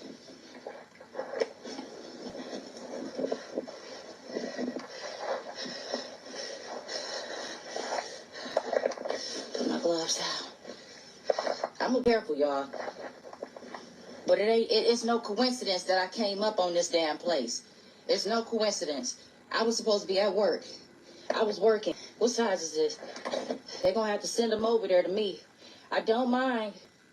I don't mind. If you want me to put my hands behind my back, I don't mind. I don't mind, baby. I don't mind. I'm looking at y'all comments. Y'all got me weak. I know they did. I know they did. Y'all got me weak in these comments. I know they did. I checked the code. Nothing in there. This is it from 2021.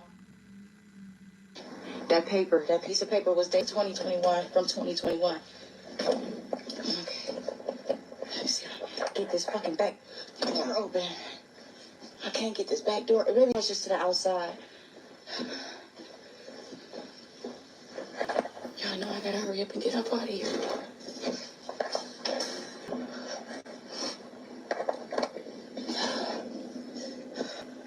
Her name is Kimberly, just a random person that lives in Detroit that decided to go and break into Jarvis Butt's shop where NaZiyah was, many times. Also, one of the last places she was seen alive. She just decided to just go break in. She broke the window and just went inside of the shop and decided to go live while she did. She's a random person. She has no relation to NaZiyah. She's never met NaZiyah. She does not know NaZiyah. She does not know Jarvis. She does not know any of the family. Just a random person that decided to clout chase and break and enter inside of a building that she has no business being at. So I'm gonna play this again, or I'm gonna let it finish playing it, then I'm gonna play it again too. But I want to say this. This was completely stupid. One, it's not a crime scene. If this was a crime scene, there would have been like crime tape out, all of that good stuff. The police would have searched this building and stuff. It was truly a crime scene, meaning that something there. They would have it so that you couldn't get to it or at least have it taped off. So it's not a crime scene. It's just where he worked. They have no proof that anything happened to NaZiyah there. Actually, one of the last times she was seen in that area was leaving there alive. So there would be no reason at this point for the shop to be a crime scene unless somebody reported that her body was taken there or that he took her there with some type of proof. And then they would get a warrant and then they would go in and take care of that themselves. Two, if you were going to go in there to collect evidence, you should touch anything. Okay. Three, say you did find evidence, the police couldn't use it. You want to know why? Because you committed a felony going inside of there. So they couldn't say you did find something. Say you found her body, and whatnot. They need a warrant before they can go in. They can't just go inside of the building and take stuff. If they can't, why do you think you can't? Four, you touching things and whatnot, doorknobs, you are putting your DNA onto this. So now you could be, How do they know that you didn't go viral? I mean, go viral. You didn't go there and go live deliberately because you were there and you're just trying to cover your tracks to say, oh no, the only reason why you're finding my DNA is because I did go in there and see da da da da da da. So that was stupid. To go in there and touch anything like the jack and all of that stuff. Even with gloves and stuff on, I guess that would be the more careful way, but you shouldn't touch anything. No, this was yesterday's Slim, either yesterday or the day before, that she did. And again, the crime happened over a year ago. So you go in there over a year later. This didn't just happen last week, or the other day. No, over a year. Over a year ago. So do you really think that they wouldn't have thought to tear the place apart? You don't think that? Yeah. That's weird. It is a area, so it is possible that he could have took her back there. That's possible, but that would take for the police to do, not you. So that's why I say it gives clout. It doesn't give that you were trying to be helpful in any way, shape, or form because everything you did was stupid. Everything you did was stupid. Now, say you, the place was up for rent and you decided to rent the place or you decided to place, that would be smart because then you could go in there and do whatever you wanted to do because the property will belong to you. So you as a property owner finding evidence or, things that are wanting to help the police out or having the police come canvass it or the part to see if they can find anything, that would be helpful to NaZiyah. That would help if there was something there to find. Part of me does feel like NaZiyah may be buried there. I still kind of believe that because I think he's stupid. I don't think he's smart. I don't think he's a smart criminal at all. A good criminal don't get caught. A good criminal don't get caught. They don't get caught. Correct. You get caught, you're not as clever as you thought you were. You're not as smart as you thought you were. You clearly didn't think this out because, again, a good criminal will get away with it. You are it. So I think that it's possible that she may be buried on the auto shop's land. Possible. But I know that for a fact. I do know that his phone was pinged over in that area, so... And he was also seen there. But again, when he was seen, which was by his sister, NaZiyah was alive. She was alive. But again, it's possible that she could over there, but I doubt she's inside the building. That would carry a smell. The ground would be, where better suit. So I think that she's underground. I don't think that she's in water, and I don't think that she's randomly laying in a room in that auto shop a whole year later. So wherever she is, she's significantly decomposed. Long she has been gone. So she's more so of bone more than anything. With the time frame of how long she's been missing. If they're assuming that the day she went missing was the day she passed away, bone is what she would pretty much be. Yeah. So what are you in there for again? Like, why are you there? This was stupid. So I don't encourage anybody to don't be her because this was dumb. Like it was stupid. Shout out to the B. She says Shannon ate her. Oh Lord. Oh, no, Shannon ate her. Girl, don't say that. Please hit the like. Thank you so much for the super sticker. Almost 1,000 likes on the live. Period. Y'all did that. Y'all are amazing. Shout out to all y'all. I love you. I love you. I love you. I love you. Thank you so much. So yeah. So I'm gonna play again. But again, this is a random girl that did this. Again, she has no affiliation with the family, or anything like that. Just somebody clout chasing on TikTok and decided to, Oh shit, that scared the fuck out of me. get out of there. Then leave. I thought your mama ain't raised no phone. Scared the fuck out of me, y'all.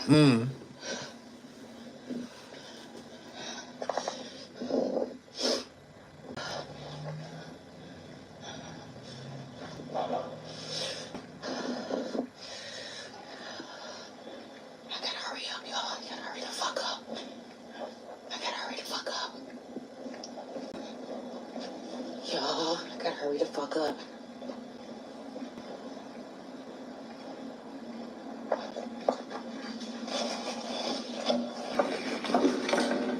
Like, what are you doing? Like, What is this doing in here, y'all? A pad. What is doing in here? What the fuck is this doing in here? What the fuck is this? Okay, we about to test that damn toothbrush. Put everything back in the bag. Put everything in the bag. Put everything back in the bag. Put everything back in the bag. Put everything in the bag. Put everything back in the bag. Put everything With back in your the prints bag. on it all. Put everything back in the bag. Put everything back in the bag. Put everything back in the bag. What is wrong with this A girl? pad, some body lotion, and some shit hotels. A hotel bag, y'all. With a toothbrush. Come on, we gotta get the fuck out of here. We gotta get out of here. What side did I come in, y'all? Remind me. What side did I come in? I gotta get out of here. Wow. I gotta get out of here. Where I come from? Where'd I come from? I didn't go that way. Where'd I come from? The window. Backpack.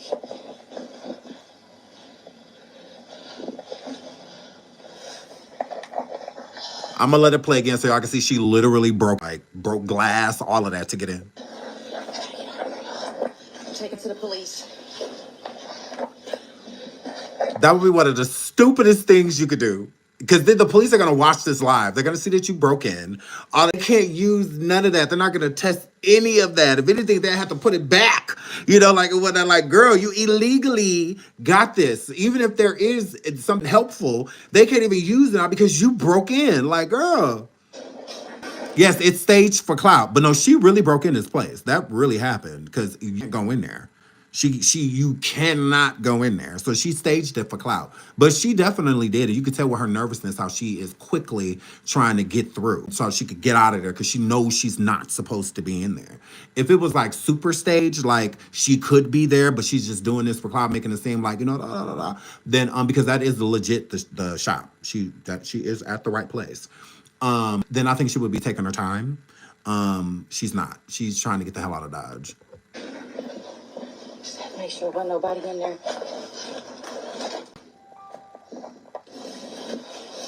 Go, go, go. Go, go. Go, Mimi, go.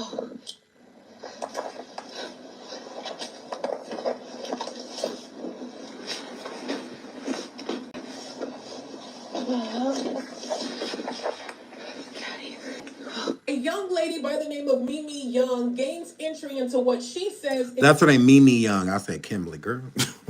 Mimi Young. Yeah, just a random person. She has no affiliation to nothing to do with nothing. She ain't related to it, nothing. She just decided to go basically clout chase and go break into that shop. Is Jarvis Black's shop. The shop in which the children were all sent up to clean. The shop in which NaZiyah Harris was last seen. The shop in which so much essay of children actually happened. Bail me out, y'all. No. Bail me out, y'all. Hell no. All this stupid.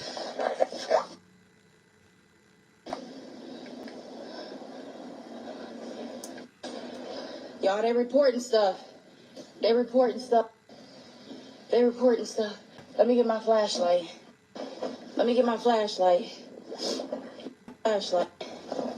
They reporting stuff. I told y'all I was taking a week off. I told y'all I was done for a week. I told y'all I was done. God said you ain't done until I say you done. That's what he said. Oh my God.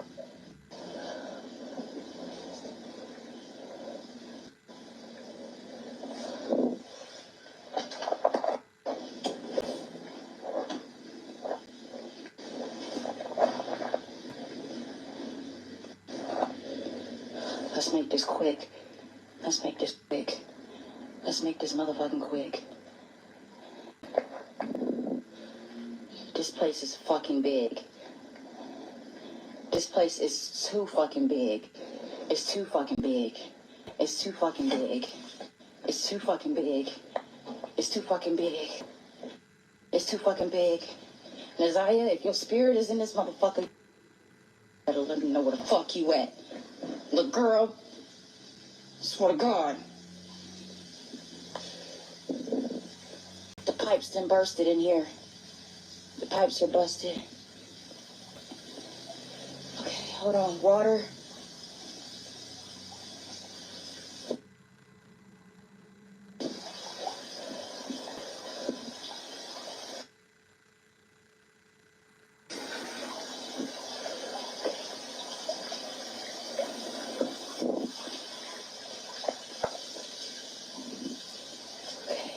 Let's hurry up, because I know I gonna lose my job for this shit. Guess what? Who gives a fuck? DPD hire me. DPD hire me. Because I ain't scared of nothing. Ain't never scared. You think my mama done birthed the hoe? My mama ain't birthed no hoe. Bleach.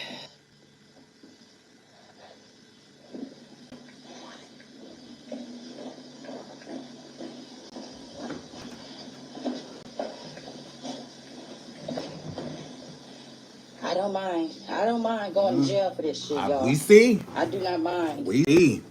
I don't mind. Somebody just bailed me the fuck Please out. hit the like over 1,100 and then please My hit the baby like. Please birthday hit the on the like. 25th. Shut up, ho. We don't care nothing about your happy birthday. Please hit the like. We almost at 1,000 likes. Thank y'all so much. Everybody that has double tapped the screen, I really appreciate it. Thank you. Everybody that sent the super sticker, all of that good stuff. You send me a cash up, I will definitely shout you out as well. Dude, thank you so much. I really appreciate y'all. My kids. Please. My sister gonna be taking care of my kids, y'all. She already know what y'all putting me through. Who do this with kids? Is this where you was messing with my baby? Who do this with kids? Would y'all be on? Would y'all be doing stuff like this with churn? If you got kids at home depending on you, this is a felony. Like this. Then you got trespassing. There's so many other things. Like, it's different if she was looking outside. That's different. You breaking windows and all that. That is a felony. That is felony. Big charges, big boy charges. All over cloud? Like, no, I'm felony for cloud. Shout out to Abs. She, since thank you so much. She says, what is this job title? If he could if he could have laid her into a barrel, a large propane tank, etc., will preserve to you. Yes, he was a mechanic. So now I don't know if he welded at all. I don't know if he was, just more so there to working on the engines and transmissions and oil changes and stuff like that is what it seems like. A welder, I don't know. I am not. I don't know, but that is a good theory as well that maybe she could be sealed somewhere. She could, yeah, very true. Shout out to Hollywood Essie for the super stickers. You are always on your ish. Yes. Shout out to you. Thank you so much for the super sticker. I really appreciate it. Thank you everybody tapping that screen. Over 1,200 in the building, 978 likes. We're almost at that 1K. Y'all can please double tap if you haven't already. Again, thank you to who already has. Thank you. Is this where you was messing with my baby? Who? Your baby's at home. Is this where you was at, motherfucker? Whose code is this?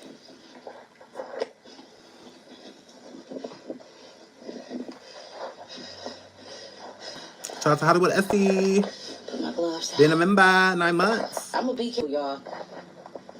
But it's no coincidence that I came up on this damn place. Yes, it is. It's no coincidence. I was supposed to be at work. I was working. What size is this? Why you acting like they gave you the day off? Girl, you called off to go get a felony and asking the audience to bail you out and your sister to take care of your kids. Like, girl. Send them over there to me. I don't mind. I don't mind. Right. She's still supposed to be at work. I don't mind. I don't mind, baby. 6 over 1,000 likes. Double tap that screen. Double tap that screen. Double tap that screen. You already know they didn't search. I know they did. I know they did. I know they did. I know they did. I checked the code. Nothing in there. Not I checked the code. This is dated from 2021. That piece of paper was dated to 2021, from 2021. Okay. Get this fucking back door open. I can't get this back door. Maybe just to the outside. Shout out to y'all. 1,000 likes. Thank y'all so much. Thank you, thank you, thank you, thank you, thank you. 1,000 likes. Y'all know I can get up out of here. Thank you, Ernestine. I love you.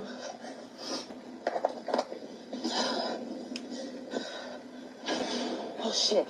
That scared the fuck out of me. Then leave. Scared the fuck out of me, y'all. Leave. You ain't supposed to be that scared. Your mama ain't raised no punk. But you jumping.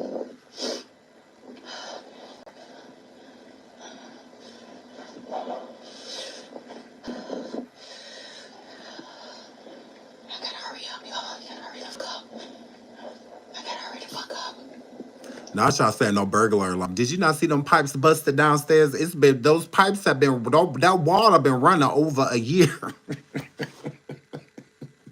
That water been down there over a year. You think they got an alarm system, girl? You see that washer and dryer not plugged up, girl? Do you see these barbels, these ate up chairs and stuff they keep walking past, girl? These bed bug chairs. You keep walking past, girl, that bed bug futon that they had against the wall because they don't stand up by itself. You move from the wall and fall over, girl. One of these missing. Y'all, I gotta hurry the fuck up. Look at that chair.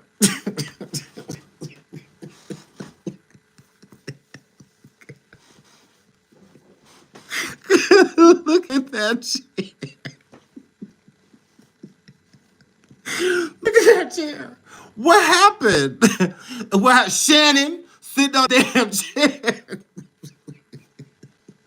That's what happened when you sit an egg on this damn chair. Look at what happened. What happened? Girl, but they were still using it.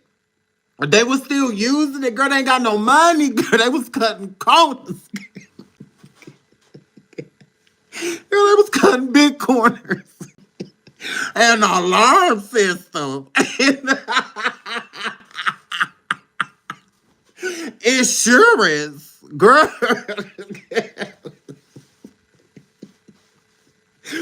Who? Girl. Workman's comp. Girl, look at that chair. A chair is still a chair. Girl. Look at this chair. Look at. Why, Lord? Why, Lord? Why? Ooh, this chair look like they water. Ooh, this chair look like they water down there in Flint, Detroit, and all of that. Look at this chair. Why, look, yes, it has seen way better days in like 80s. In like, girl, this chair done been around since at least 52. Girl, why folk come, Lord, do they have this chair? Why did this, like, why? Sorry, this is not funny, or like, at all whatsoever. Whatever. Hey, like, whatever. I'm just calling it as I goddamn see. Now look at here, okay? It's still God rest NaZiyah's soul and justice for NaZiyah, okay? And we won't stop until we find her body. That's just what that word. Shout out to Ernestine. Thank you so much for the super sticker. Shout out to Hollywood Essie as well for the super sticker. Thank y'all so much. I really appreciate you, ladies. I love you, girls. No, I'm just saying, a wonderful person in the chat said, like, like they don't have a burglar system, like anything like that. And all I thought about was these chairs. Like, when she walked through, it ain't no money nowhere through it. Look at this vacuum just sitting over here on this crate.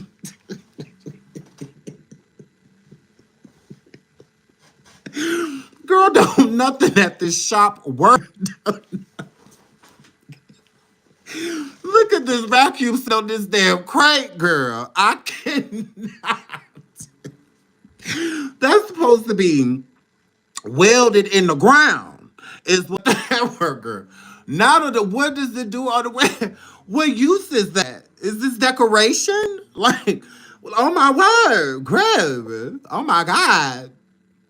I cannot.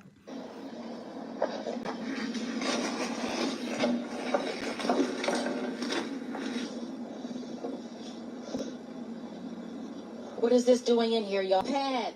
What is this doing Oh my in goodness. here? Why you acting like you just can't? It's like, oh my God, it's a pad. Like,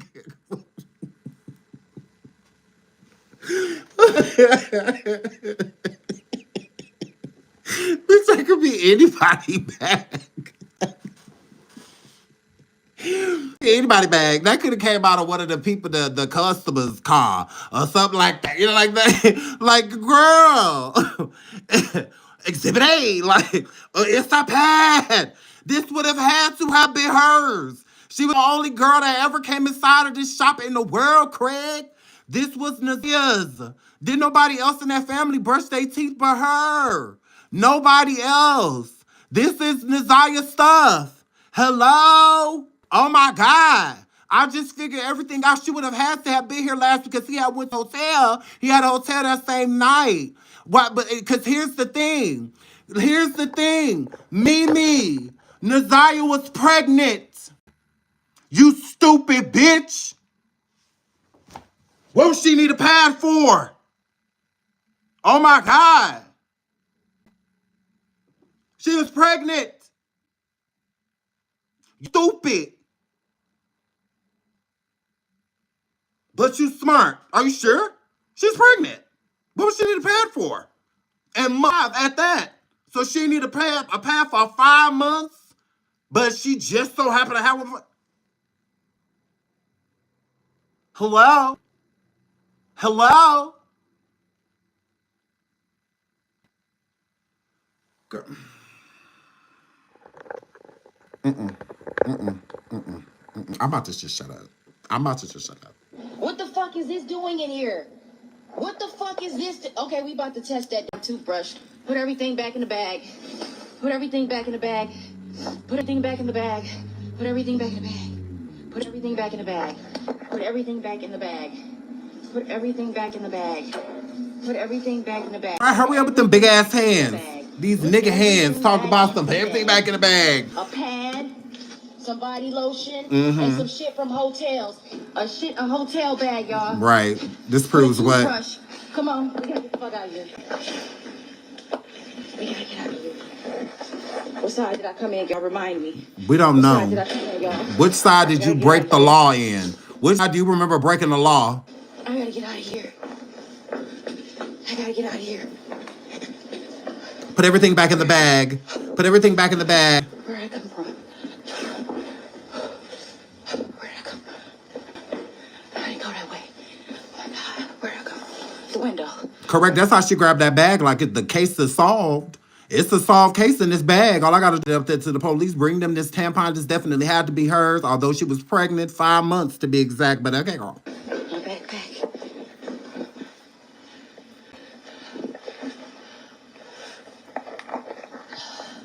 I gotta get out of here, y'all. I'm taking the bag to the police. So they can lock you up. Man, please put your hands behind your back. Please set the bag down and stand up, please. Yeah, sit the bag down and please stand up and turn around. Please, thank you. Thank you for the bag. Go ahead, set it down. Thank you. Please stand up and put your hands behind your back. Please and thank you. Correct. You know you don't you? You know you don't. Absolutely. So I love y'all as much as I could take today. As much as I could take today. We'll be on coffee later. Shout out to all my coffee supporters. I love you guys. But we will definitely be back tomorrow with more NaZiyah tea, more information, more updates. Again, we are on the case. So we will be talking about it until we feel like we get somewhere. That's just what that we're. Justice for NaZiyah and also the children. Shannon, you have 24 hours to figure out what you're gonna do with your home when they come get them churned.